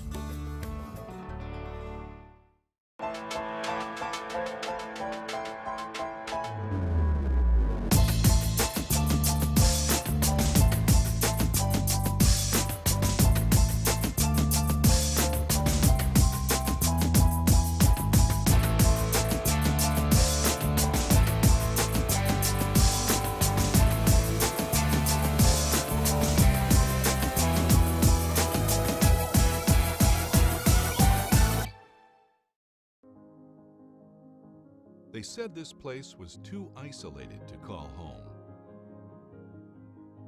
They said it was too remote to build a community. And then one day, a farmer strung a copper wire from one fence post to another and changed everything. We didn't build the communities of Southwest Kansas. No, we just brought them together. Sport. So they have plus 21 on their side. They won that game last week, 27-6 at Colby. That was their first win there since 2012. But here it's 14-0 Scott City as we take a look at the first half stats. First for the Beavers. Scott City rushed the ball 23 times in that first half for 167 yards. They were led by Colin McDaniel, 71 yards unofficially on 6 carries and 2 touchdowns. Camden Volkmar had 8 carries for 39 yards, and Avery Knoll had a big first half, 42 yards on 4 carries. Griffin Edwards had 2 carries for 9. Tracer Chapman with 1 carry for none, and Pierce Vallejo 2 carries for 6 yards. And Camden Volkmar, he was 2 of 5. Yeah, he struggled a little bit, but he did not do anything to hurt the team when he's quarterback in the first half. He was just 2 of 5 in the first half for 42 yards, a 36-yard pass play to McDaniel, and the other 6 to Alex Trango on the reception. So, even though he's 2 of 5, that's misleading. I think his 3 incompletions might have been passes out of bounds. I agree with that. Well, 2 of them, actually. He was doing a good job of just throwing the ball away when he couldn't find anybody downfield, and he had run completely to the sideline, flushed out of the pocket. Scott City did end up with 7 first and 10s in the half. And they were 3 of 6 on third down. Did not attempt a fourth down. 2 penalties for the Beavers for 20 yards. And that was 1 in each quarter. Hugoton has not been penalized in this game. The Eagles in the first half have been grounded for the most part. Just 56 yards of offense, 26 on the ground on just 17 carries. Griffin Hager, he has 8 carries. He only carried the ball twice in that second quarter. He has 8 carries for 13 yards. And then you have Isaac Martin, 3 for 5. Hunter Garza, 4 for 2. Miguel Hernandez had a carry for 7, and then a team rush on the kneel down for a -1. Martin's 1 pass completion to Edel Marino for 30 yards. That was set him up in the red zone in the first quarter. The Eagles, 3 first and 10s, 1 of 5 on third down, and 1 of 2 on fourth down. So no penalties for them, but Scott City, after that 13-play drive in the opening series by the Eagles, they've only run 10 plays since. Well, Adam, our defense has really stepped it up here as the game went along. You know how it is on that first series. Both teams are trying to figure it out, what we can do, what we need to stop. See how tough the guy is ahead of me. That's just a football. And then when you get that stuff figured out, you're used to going against them. All right, here we go. All right, let's take another 3-minute break. It's our final 3-minute break of the half. Scott City leading Hugoton 14-0. We'll come back with scores and get you set up for the second half. In 3 minutes, this is Beaver Football. Sports have this amazing way of making a positive impact in our community, whether it's helping children, boosting local economies, or creating role models. That's our goal at American Implement, too. We believe in being a part of the communities we serve by just being a good neighbor. Thanks for being ours. BBN is brought to you by American Implement, All-in-One Wash, B&H Paving, Fairley Company, Faroe Heating and Cooling, First National Bank, Great Western Tire, Harris Chiropractic,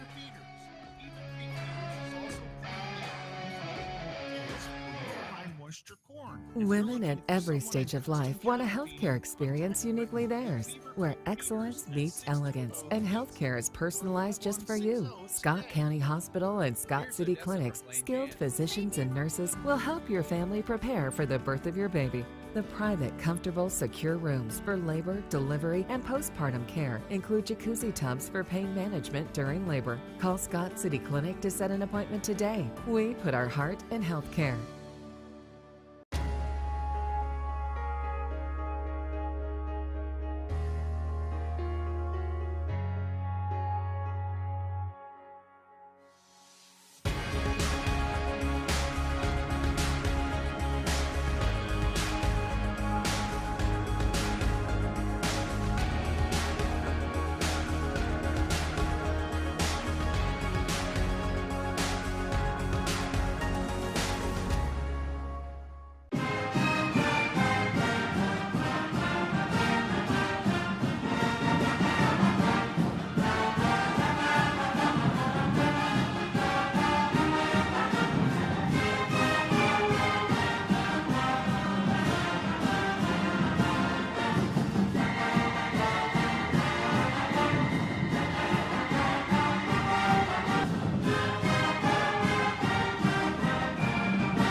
Before you head out to the lake, there's plenty more to see inside Spud's Fishing and Hunting Supplies, 323 South Main Street, Scott City, open 8 a.m. 6 p.m. Tuesday through Saturday.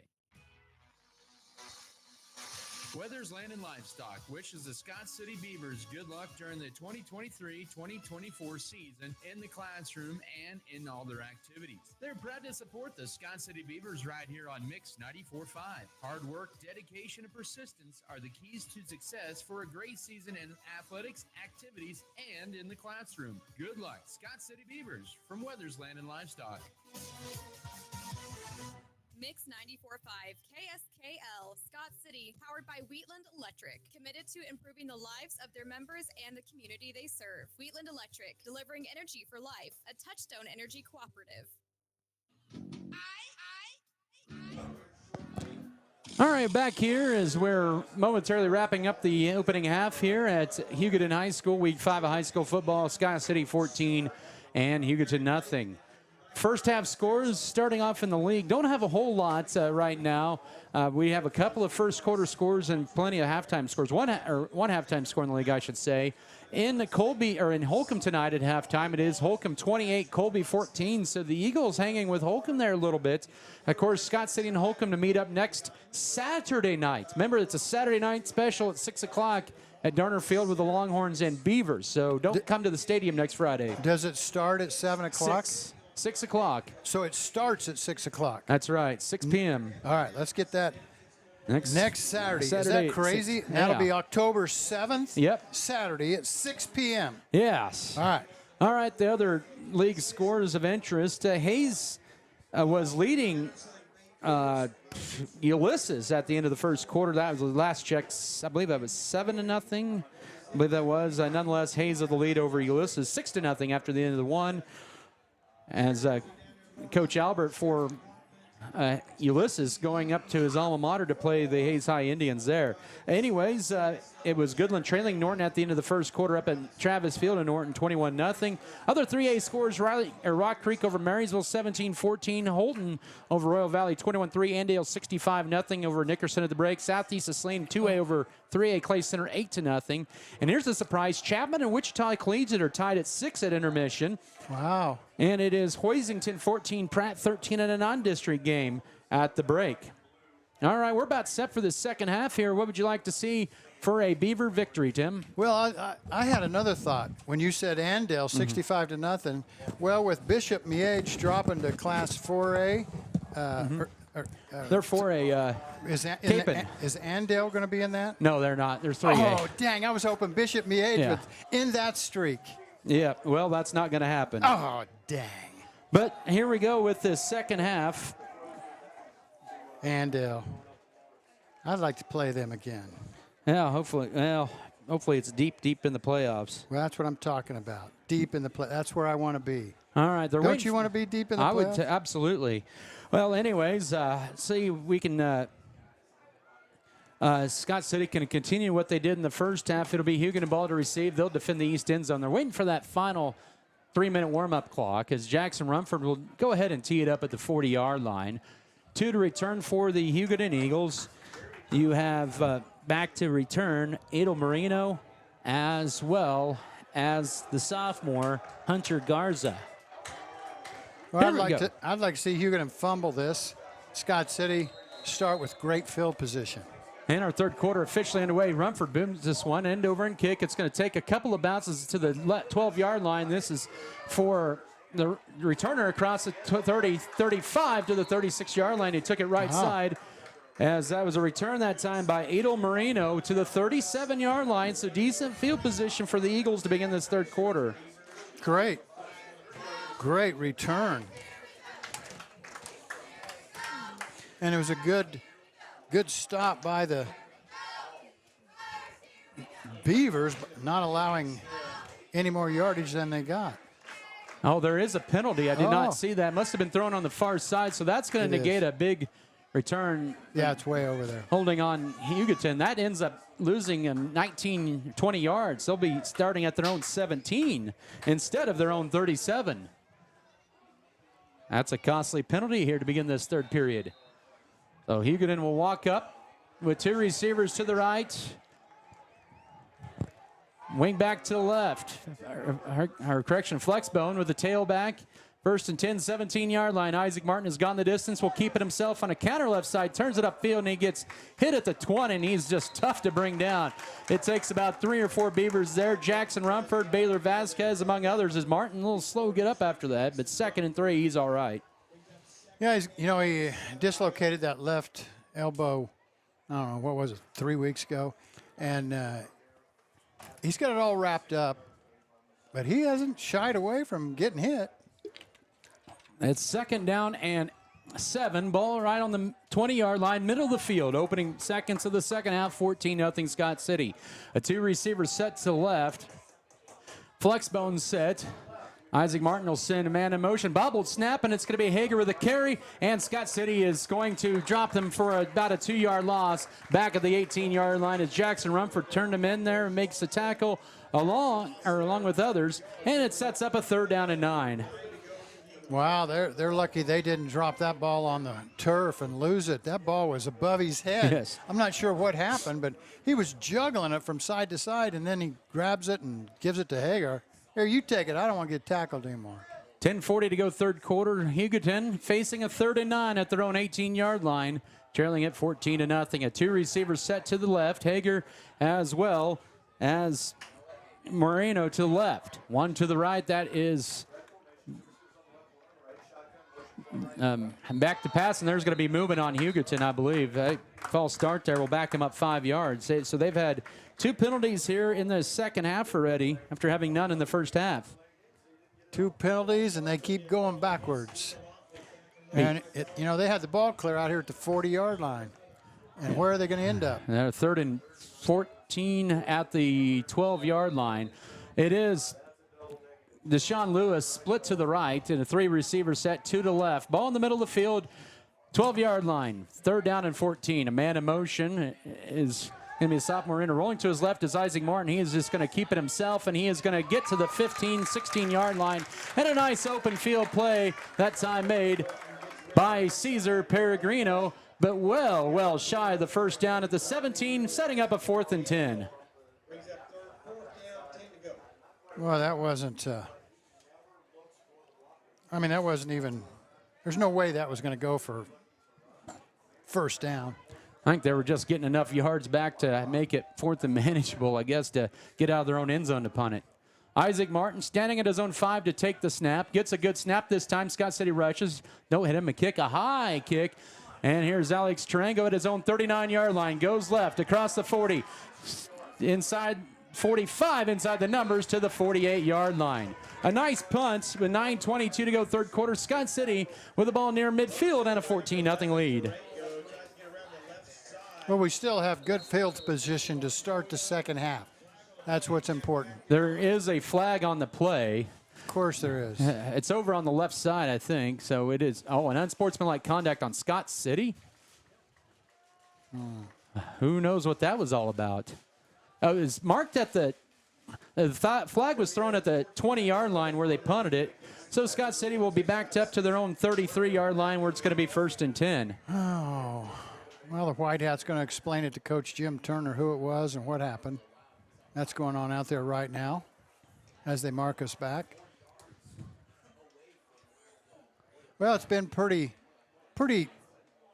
flag-free, should we say, here in the first half. And, boy, in the second half, seems like we've had 3 already, and we've had, what, 4 or 5 plays?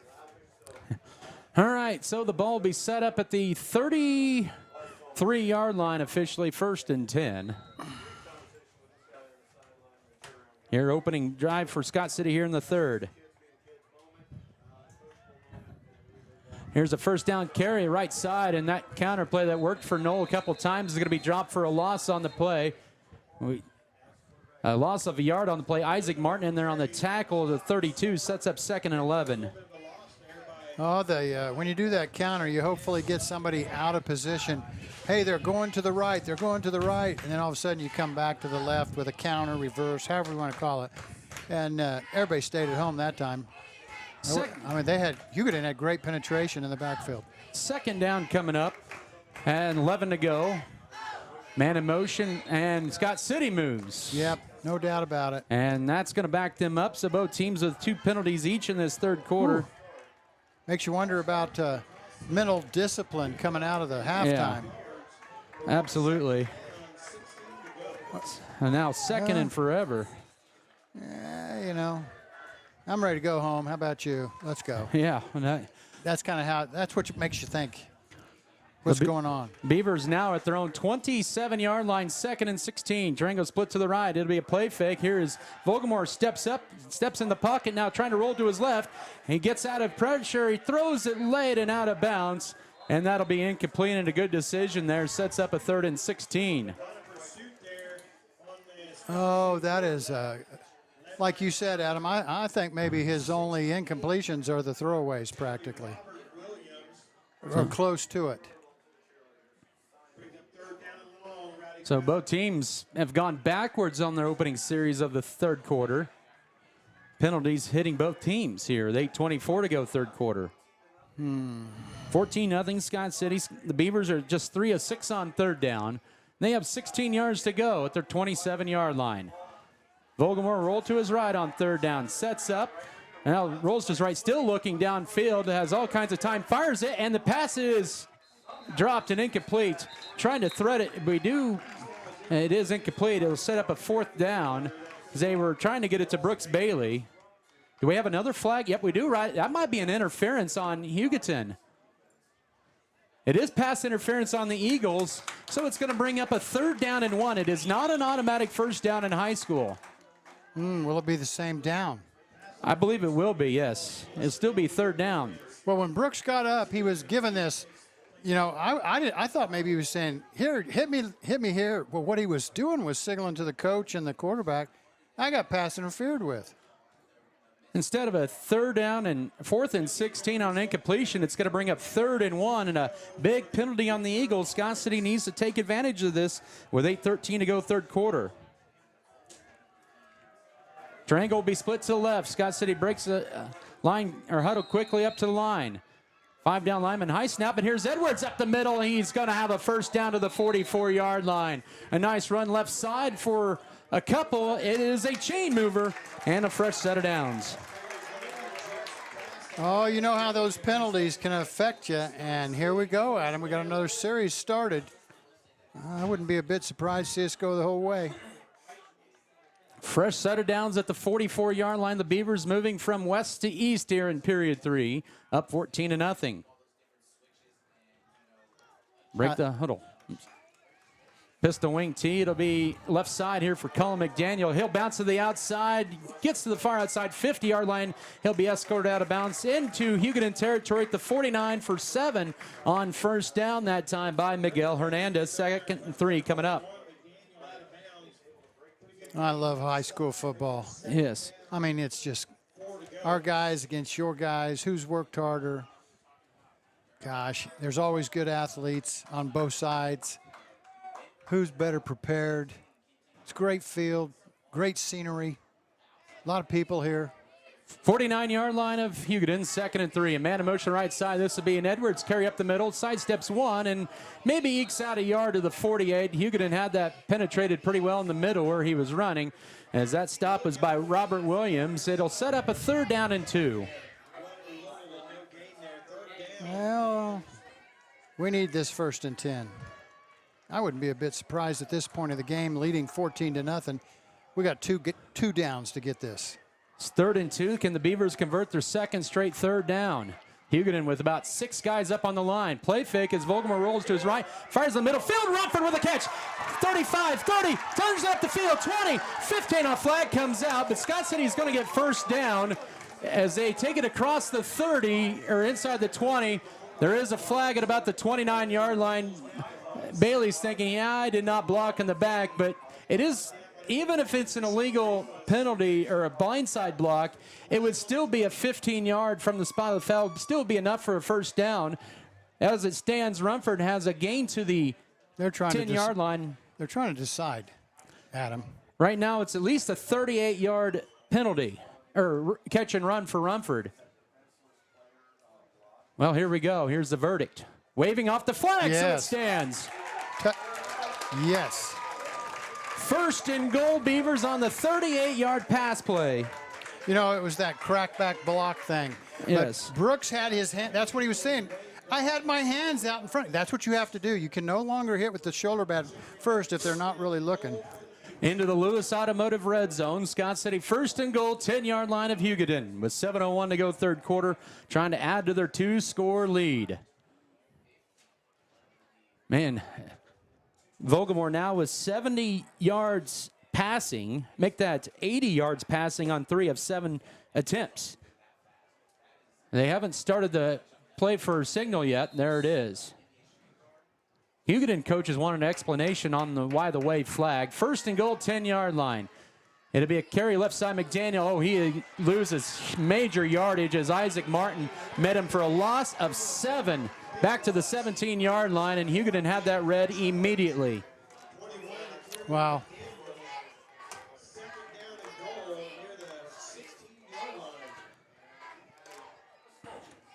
Well, 15 yards, 2nd and 15. Say at the 15-yard line, 2nd and goal. Near the midway part of this 3rd quarter, 14-0 Scott City advantage. Pistol set up, back to pass, and it's going to be a quarterback draw. Vogelmer inside the 10-yard line. He'll take it to about the 7-yard line. He'll gain near 9 yards on 2nd down, setting up 3rd and goal in a manageable situation for the Beavers.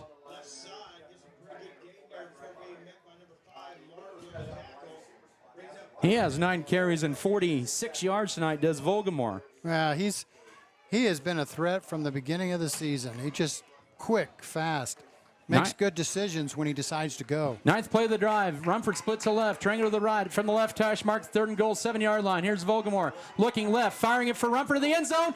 Yes, he made the catch. Touchdown, Scott City. Jackson Rumford, his 3rd touchdown catch of the year. First since Ray in week 2. And the Beavers extend their lead to 20-0. Oh, our passing attack. You know, I just love the way we can throw the ball this year. We're very confident at it. We got great receivers.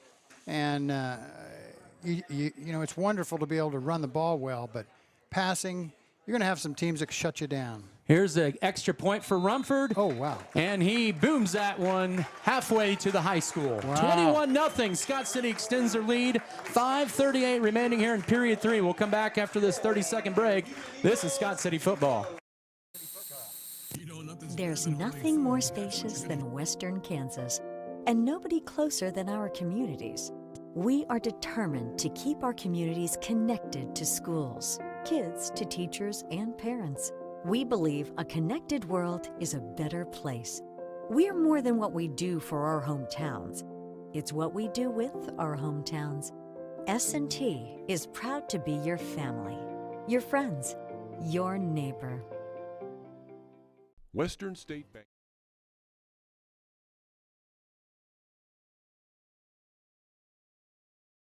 brought to you by Precision Ag and Seed, Our Brothers Auto Body Mechanic, Richards Financial Services, Road and Beacon Green Agency, Scott City Eye Center, Scott City Pharmacy and Giftologist, Scott Community Foundation, Scott County Abstract and Title Company, Scott Cooperative Association, Scott County Hospital, and Scott County Record. The Beavers were 3 of 3 on third downs on that drive. 2 of those went to Jackson Rumford, a 38-yard pass play, and then the 8-yard or make that 7-yard touchdown play. And it's now 21-0 after Rumford booted in the PAT. That was a 9-play, 67-yard drive. Shorter end over and kick. This is free game. It's still on the turf, but it's finally picked up and bobbled across the 20, breaking through a tackle down the left sideline, and taking it across the 30 is Hunter Garza to about the 31-yard line. Yeah, once that ball goes 10 yards at him, it's anybody's football. That was kicked to a spot where there was no Eagles, and they had one guy, and he was hustling to get up there. That is if we can kick them off like that every time, I think that's a great, instead of going deep with it, I'd rather have a chance to recover that football over here. What was interesting enough about that extra point kick by Rumford, the wind has shifted to the east, so he kicked that a long ways into the wind on that extra point. That's correct. 1st and 10 Eagles at their own 31-yard line, down 21-0 mid-third. Handoff goes up the middle. This is the Griffin Hager, one of his better runs of the night. Scott City has done a great job of containing him. That is his 10th carry. As he gains 4 to the 35, he just has 15 yards. Rumford made that tackle. Yeah, he has 15 yards. He has over 800 yards rushing. That's 200 yards a game. And he has 18 yards, or 15 yards. That's crazy. It is. 2nd and 6 as we're at the 5-minute mark of the third period. 21-0 Scott City. Receivers bunch to the formation. Flexbone set. It's up the middle for Hager. He gets it across the 35. He'll be near a first down as he's near the 41-yard line. He'll be half a yard shy as Jackson Rumford makes a stop, and it sets up a big 3rd and 1 for Hugoton. Hager is now, as we were coming down here, you said that his sister was that real good basketball player back. Yep. Did she end up playing in college somewhere? I think Washburn for a couple of years. She was Miss Kansas basketball back in 2017 when they went 26-0 in Class 3A. I remember the first time I ever saw her play basketball. She's like a freshman or a sophomore, and I was like, what? It is close enough to bring the chains out, and I think it might end up being enough for a first down once they stretch that out. It looks like it is. Yeah. By about nose. Just a nose. That is Hugoton's first down since the opening drive of the game. Wow. That means Scott City's defense doing an outstanding job. Well, this is their bread and butter. Hager running the football. I imagine they're just going to continue it. If you're Scott City, you cannot let up 1 inch at all here. 2 plays and a first down. They'll hand it off to Hager up the middle, and he breaks through again. He will take it for 9 more on first down to midfield. All of a sudden, we see a spirited Hugoton group here on this last 3 plays, as that's 9 more. Well, you know, also he's been averaging 25 carries a game. And he's not even close to that tonight. So maybe they decide to give him his 25, and let's see if he can bust 1 or 2 up through the middle of the line. He's had all 3 carries on this drive and has taken it to midfield, 2nd and a yard. Martin will hand it off to Hager. He'll get the first down, follows his wall left side. He'll gain 3 more to the 47 of Scott City, where he's brought down there, and it's Hugoton's 2nd first down on this drive. You know, and Adam, everything has been between the tackles. Every play this series that I can remember, they're just straight to Hager, right between the tackles. They're running directly at us. It is 1st and 10 for Hugoton at the Scott City 47-yard line. Here as we approach 3.5 to go third quarter, 21-0 for Scott City. Flexbone set with a 2-receiver set, 1 to both sides. They'll send a man in motion right to left to fake the handoff or toss. They'll go right side, pass in the flats, caught by Hager for a first down to the 35-yard line, where he's brought down by Colin McDaniel for a 13-yard, make that a 12-yard pass play. Nice play. Hold on, we got a official timeout here. It's going to be taken by Scott City. With 3:16 to go, third quarter, 21-0 Scott City, but Hugoton driving. Back in a minute. This is Beaver football.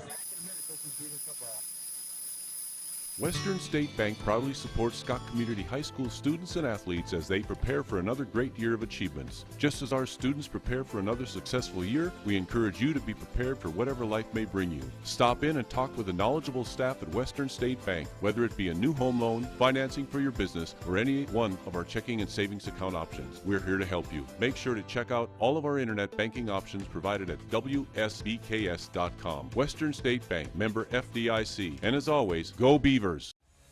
BBN is brought to you by HRC Feed Yards, J&R, Next Tech Wireless, Red Barn Enterprises, S&T Communications, Scott County Hospital, Scott Co-op, Security State Bank, Turner Sheet Metal,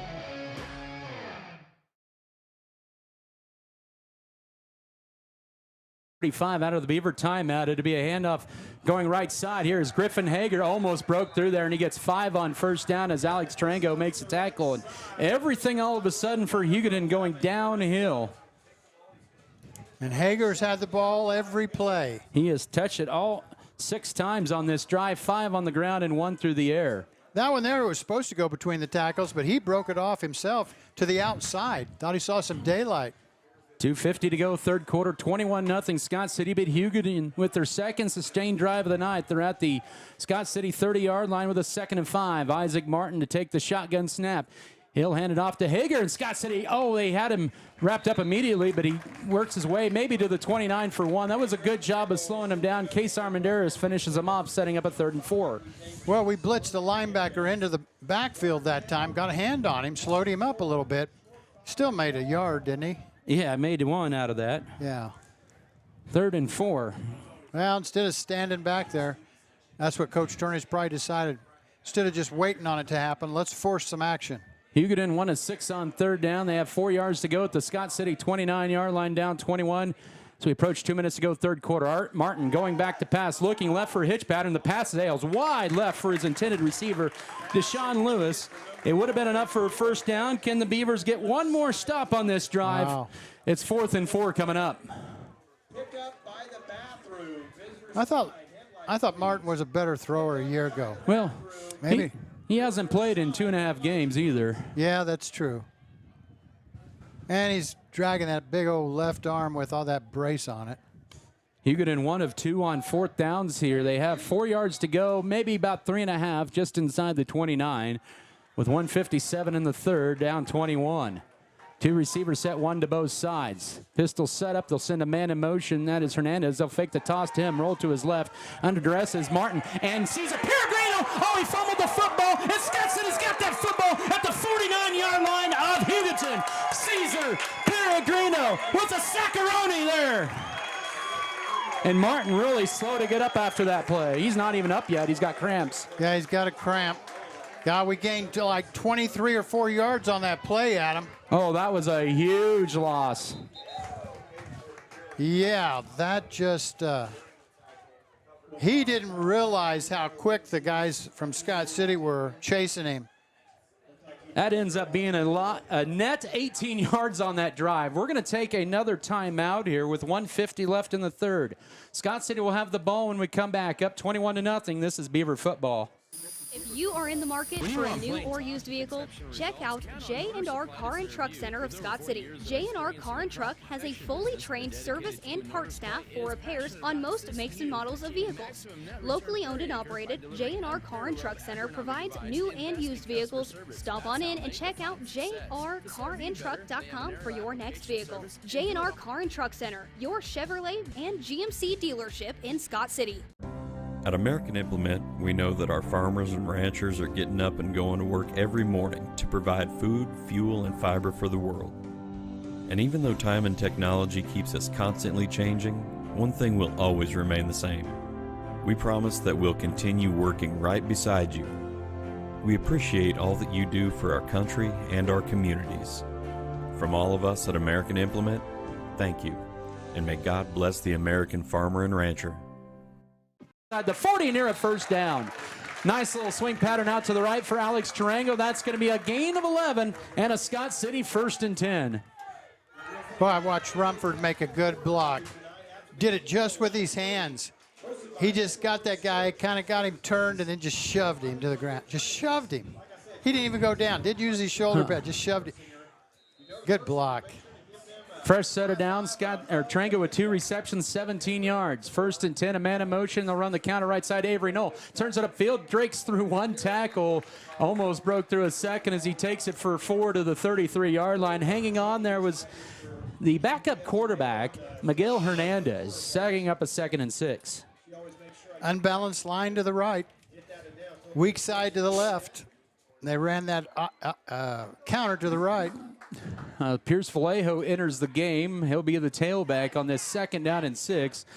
And that was a big play for Scott City. Cesar Peregrino with his 6th sack of the year, dropping Martin for a 23-yard loss on that last series for the Eagles on 2nd and 6. Here's a carry for the fullback or tailback Pierce Vallejo inside the 30. He will be about 2 yards shy of the 1st down, setting up a 3rd down and about 2.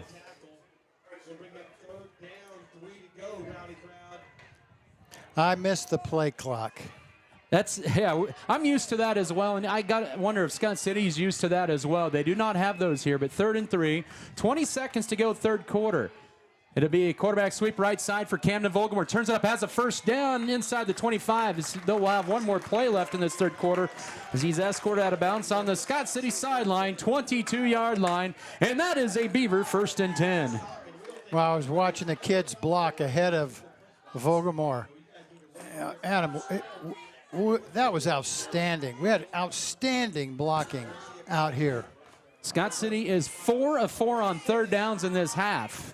They'll have to have one play at least. 16 seconds to go, 3rd quarter. It's a Griffin Edwards carries. He fumbled the ball late. It's fallen on it, and Hugoton has the football. I believe Hugoton has the football, and they do. Griffin Edwards is trying to stretch that football out to gain an extra yard, and Scott City with their first turnover of the night with 8.7 seconds to go, 3rd quarter. Yeah, he didn't have it sucked up to his body. I saw it. It was his arm was out away from him. It didn't have it up against his body, and he's surrounded by Hugoton Eagles. Pretty easy to knock it out. Well, there's one play left in this 3rd quarter, 8.7. Hugoton will have at least one play here in this 3rd quarter. They're at their own 24. So far, the only points in the period scored by the Beavers. The touchdown to go up 21-0. From the 24, left hash mark, 1st and 10. Martin sends a man in motion. That's Hernandez. It'll be an option play, and Martin will keep it himself. He'll be stopped for a yard loss on what looks to be the final play of period 3. They'll flip sides of the field. Scott City up 21-0 with 12 minutes in regulation to go. Here from Hugoton. Back in a minute. This is Scott City football.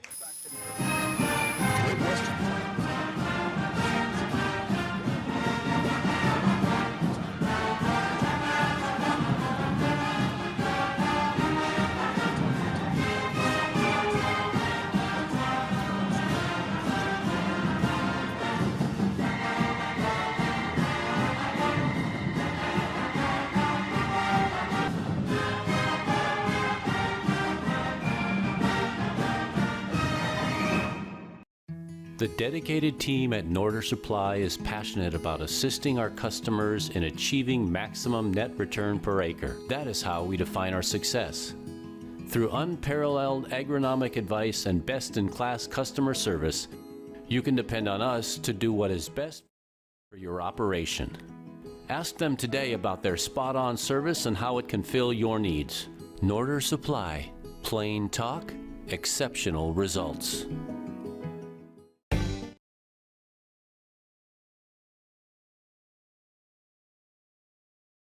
Physical therapy, White's Food Line, Wheatland Electric, Western State Bank, Western Kansas Insurance, Volgamore Family Farms, Turner Sheet Metal, True North Cafe, Trophy Wine and Spirits, also Original Grande, State Farm Insurance, Spencer Pest Control, Specialty Risk Insurance Agency, Security State Bank, Scott Pro. Well, 4th quarter upon us here. It's Hugoton 2nd and 11 at their own 23-yard line, trailing the Beavers 21-0. It'll be 2nd and 11 with a 2-receiver set, flex bone set. And man in motion from right to left. It'll be a quarterback sweep for Isaac Martin once again. Trying to get to the edge, 25. And he'll get to near the 30-yard line on second down. It'll bring up a third down at about 5. He gained 6 on second down. Man, that one just got the ball and ran to the left. Here we go. Made 5 yards, so, you know, it's. But, you know, at this point of the game, we're in a fourth quarter. They trailed 21-0. They is Hugoton. Yep. And I don't know. They haven't been throwing the ball that well, so. We'll see if this is 4-down territory. Like you said, we're in the first minute of this fourth quarter.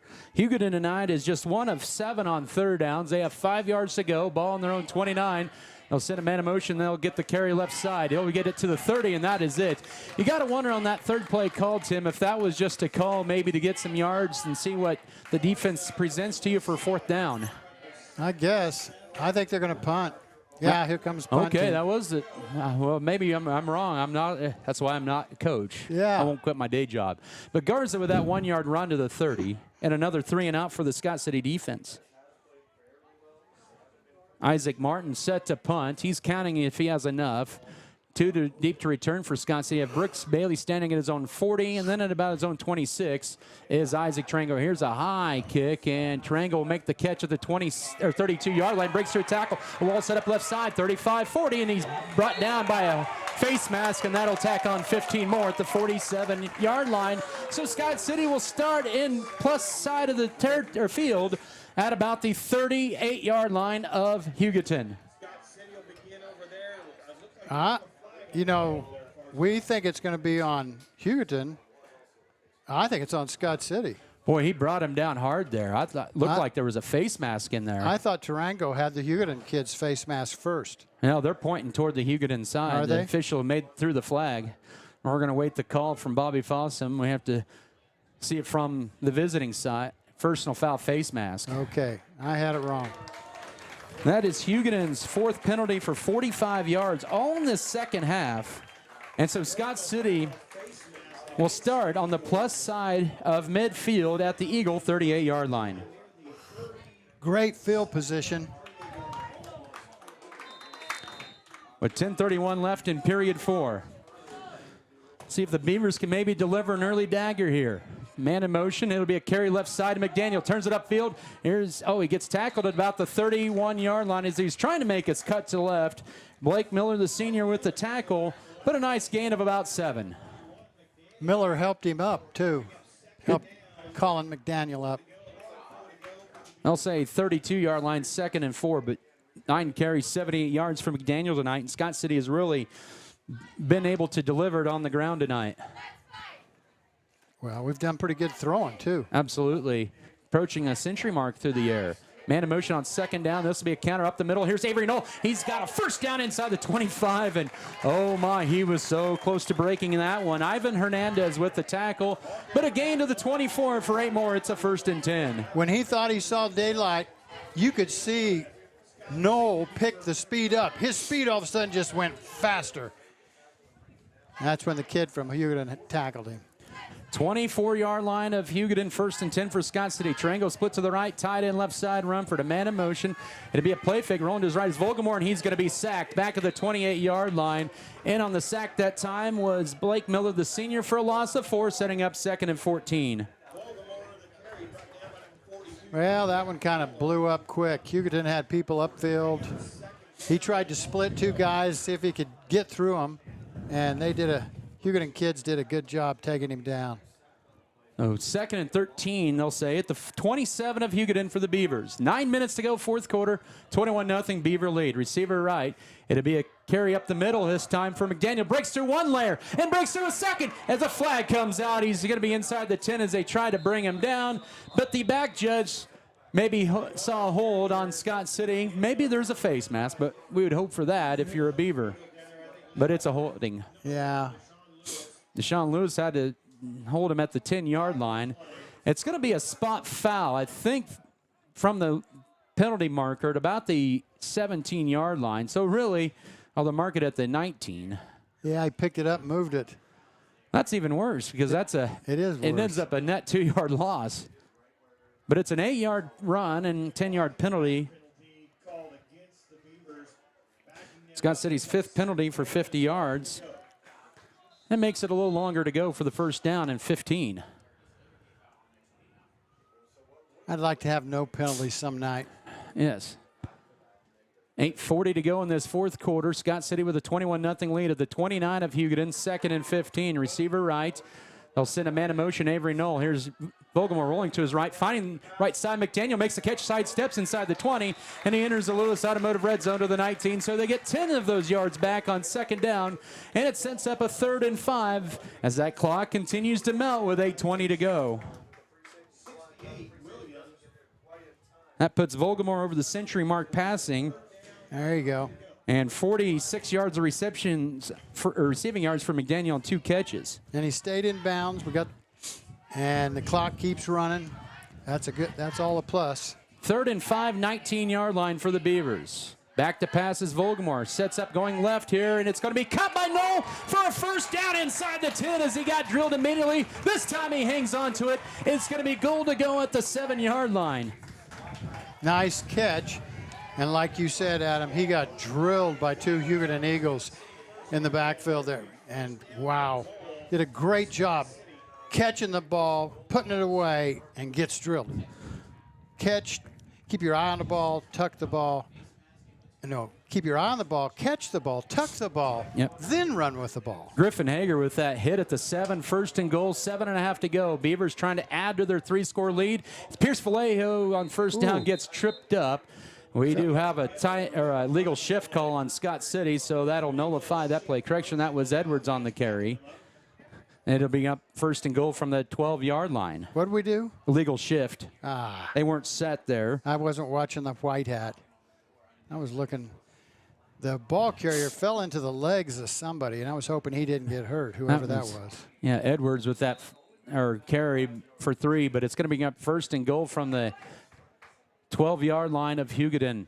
More importantly, the clock can run here as we're down to 7:15 to go here in the fourth quarter. Scott City up 21-0, trying to go to 1-0 in district play.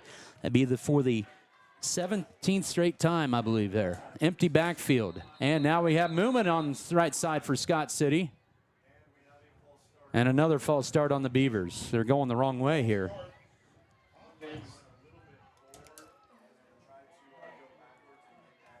Over on that right side of the Beaver line. Have you felt these helmets the kids wearing today, how heavy they are? They are, but they got a lot of padding in there. They do. I'm just amazed. Whether 5 pounds. We had a class at EMS where we tore them apart.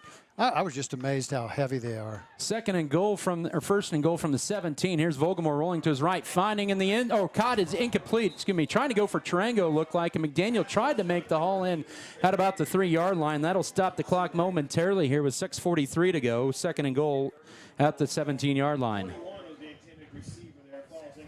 Well, that didn't happen. It looked like it was going for Tarango. Yes. But McDaniel thought maybe he was coming to him and said it was.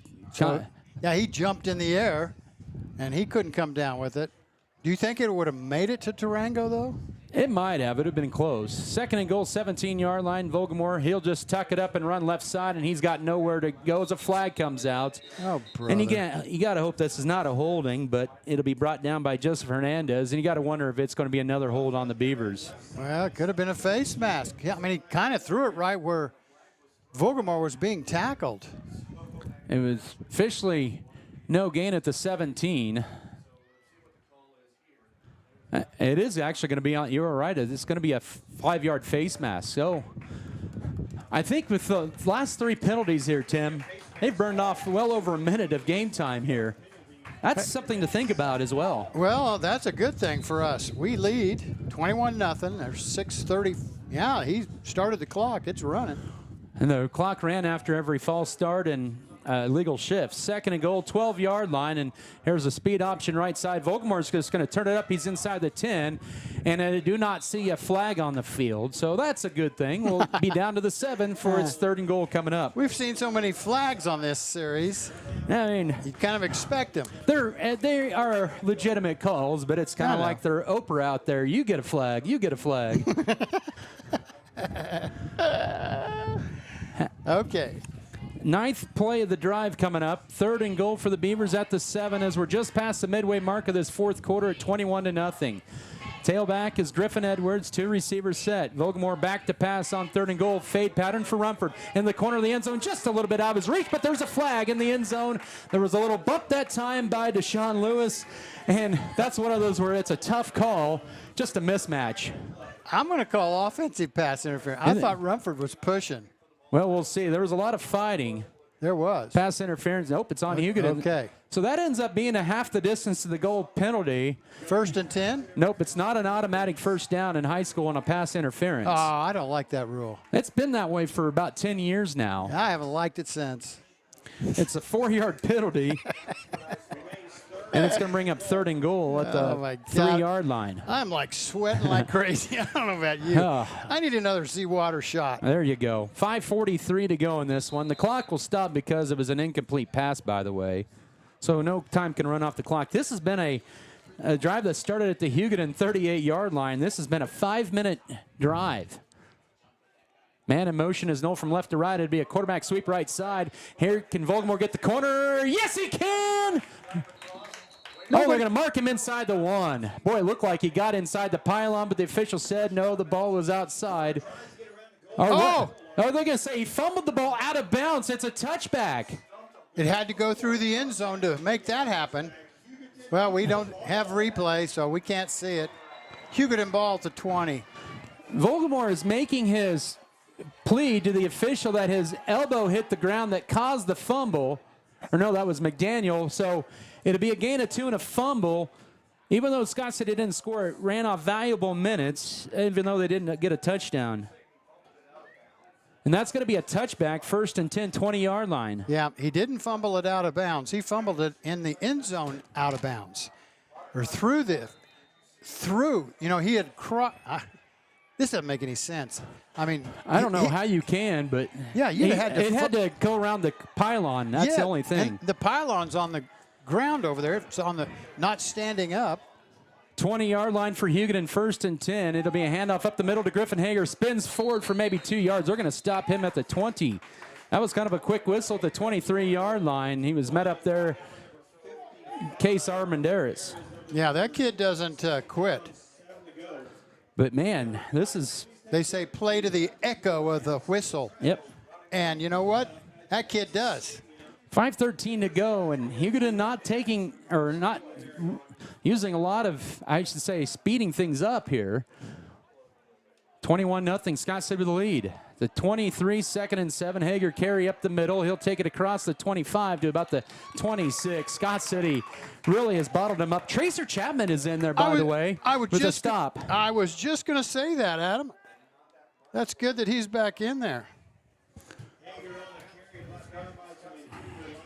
So I don't know when he went back in and started I think he playing. was in there last series. 3rd and 4.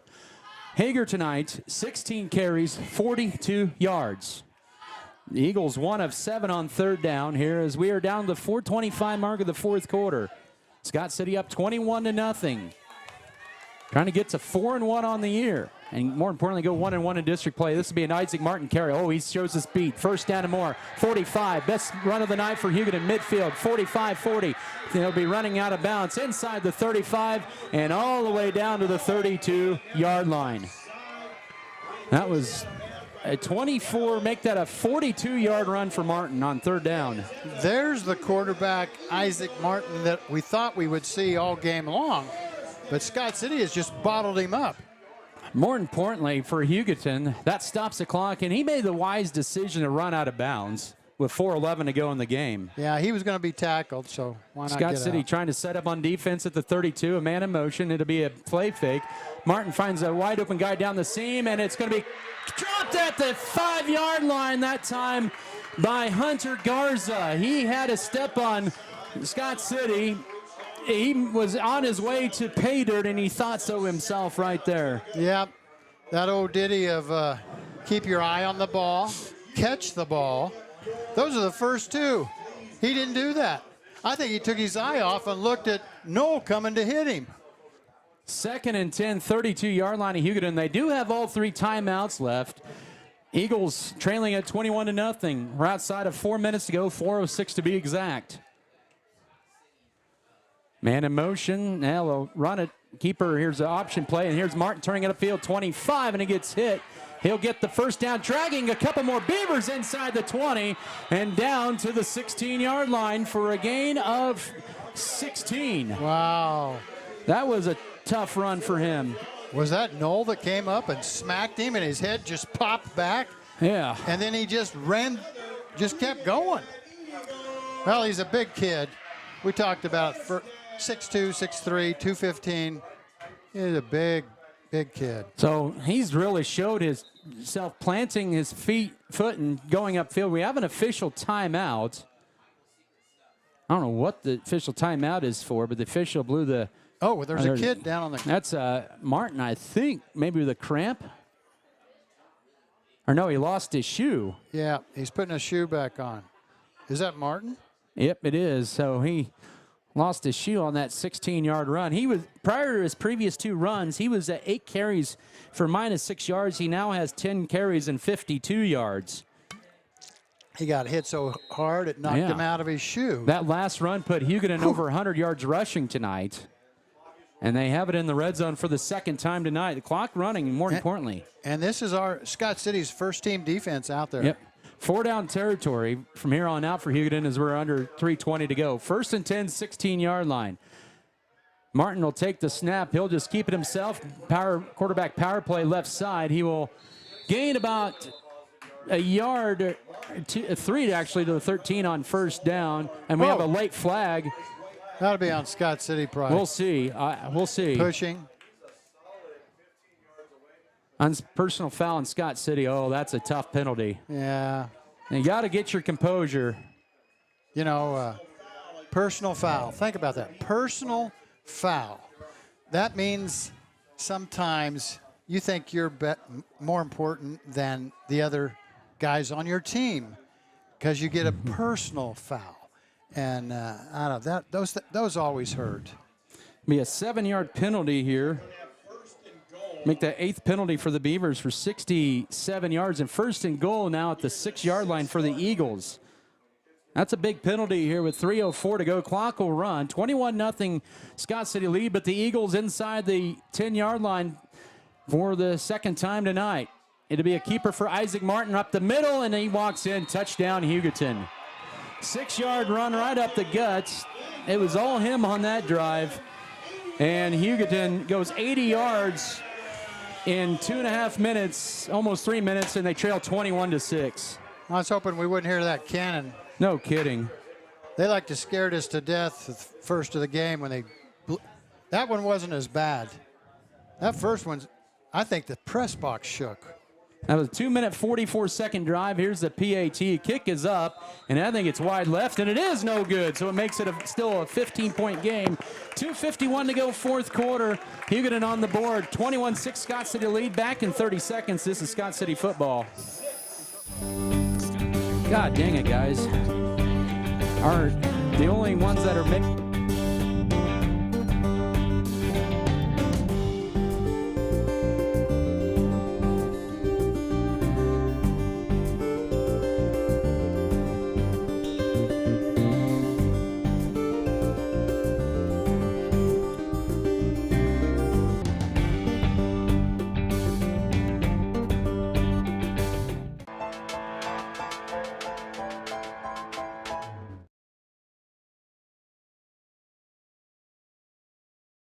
City with their second straight turnover in the 4th quarter. This time it leads to points, and a big 40-yard run that time, a 42-yard by Isaac Martin set up Hugoton in plus side, and then he had another big run, and 6 yards later out for a personal foul on Scott City. He finds the end zone. The extra point was kicked wide left that time by the sophomore, Alan Ornelas. 21-6. Hugoton on the board with 2:51 to go, and the Beavers have their hands team on. Yeah, onside kick's coming. No doubt about it in my mind. First test of the year for the Beavers with the onside kick. Marino to kick this at the 40. Here's the approach. Oh, he'll kick it on the ground hard. Oh, it's still loose, and it's fallen on by the Beavers right at their own 40-yard line. And that takes off 1 second off the clock and hanging on to that football. were the Beavers. They'll have it at their own 40 with 2:50 to go. I love onside kicks. And you can tell who's been practicing them and who hasn't. They're just, some teams are. Wichita County, don't they just onside kick all the time? 40-yard line, 1st and 10. Hugoton has all 3 timeouts left. Here's a handoff left side. Cullen McDaniel, 45. Midfield, 45. Stiff arm, 40. 35, 30. Down the left sideline. 15, 10, 5. Good night. Touchdown, Scott City. The Dagger delivered on a 60-yard McDaniel run. And it's 27-6 with 2:39 to go. Wow.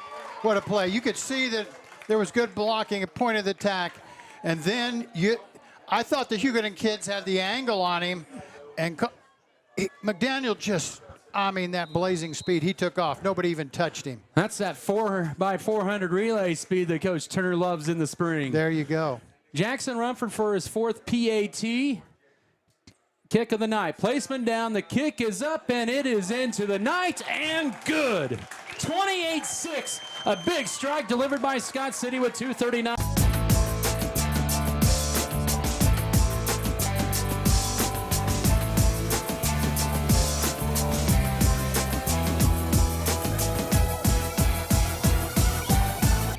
Scott City Ice Center.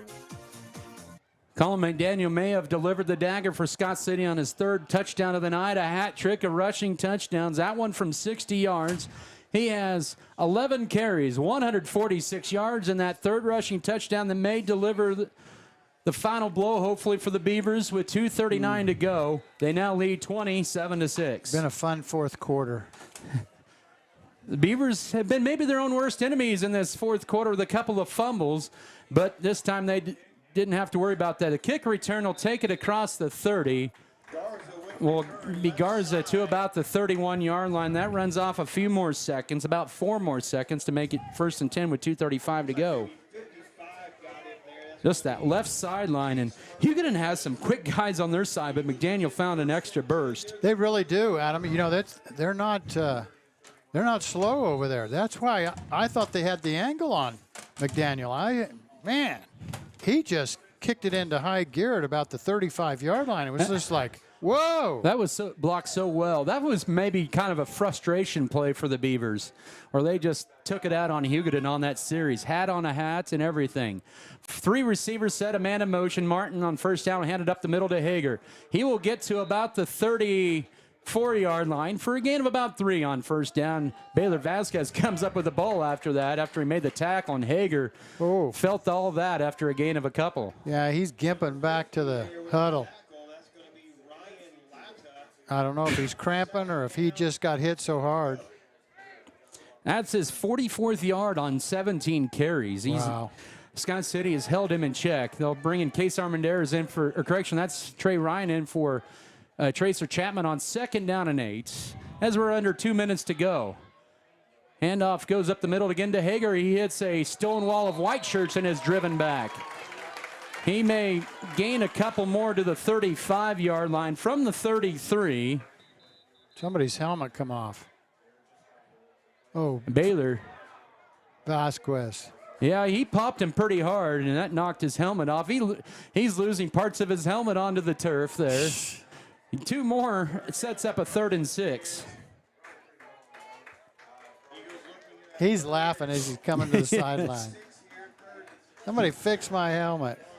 1:38 to go. Now Kelton Cook will come in at a defensive end spot. He's really come in at times this year. Been a lot of special teams plays for him. 3rd down and 6 for Hugoton. They converted their 2nd 3rd down of the game on their last series. They'll send a man in motion. Martin back to pass. Swings it out to his safety valve. And good job by Scott City. They'll tackle him right back at the line of scrimmage. Making the reception that time was Miguel Hernandez and a host of Beavers, a colony of them, right at the line of scrimmage for no gain. Now here we got like a minute left to play in this game. They swing the ball to out on a flat in the flare to his safety valve. And what do we have? But we have 6 Beavers who make the tackle. Adam, they're still coming to the ball, making hits. I mean, they could have just stayed where they were and said, that's your problem, cornerback. Take him down. They didn't. All 6 of them come out of that. I was really happy to see that. You get the feeling this is a statement game here for Scott City tonight. This is a good Hugoton team, and they have. It is. Scott City has answered the bell all night, and Hugoton is going to burn a timeout here with 32 seconds to go. We'll take a 30-second break. 28-6 for Scott City. Back in 30 seconds. This is Beaver football. A leading provider of optometry services and vision care products in the Scott City community since 1999. Our experienced eye doctors offer comprehensive vision examinations that our Scott City Optometry Office specializes in the diagnosis and treatment of a wide array of eye diseases, conditions, and problems. We use advanced diagnostic technology, and we are committed to improving the quality of life. Give yourself the gift of clear vision by scheduling an appointment with Dr. Joshua Gooden, OD, today.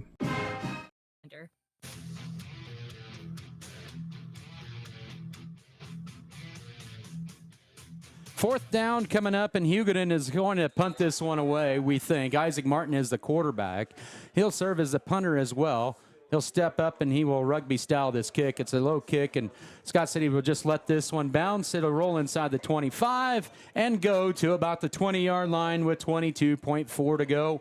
And Scott City can go to the victory formation here, leading this one 28-6, and go to 4-1 on the year. And more importantly, it'll be their 16th straight district opening victory. I like all of that. Say it again. 16 consecutive district opening victories. Oh, that's awesome. You can't go 2-0 in district play without going 1-0. So there you go. It's Holcomb next Saturday night, 6 o'clock at Darner Field. Game time at 6. Yes. Oh, that's awesome. We'll go in there at 5:30. Okay. It'll be a team loss of -2 on the kneel down, and that's going to be all she wrote. This is a statement night for Scott City against a 4-0 Hugoton team. The Beavers really dominated it from the second quarter on. 28-6. The Beavers win it here over Hugoton. As the Cannon has to get one last hurrah of the night. And the Beavers improve to 4-1, and the Eagles fall to 4-1. And it will be 1-0 Scott City in district. More than likely, if things hold up, 2-0 Holcomb in district next Saturday night. Post game to begin.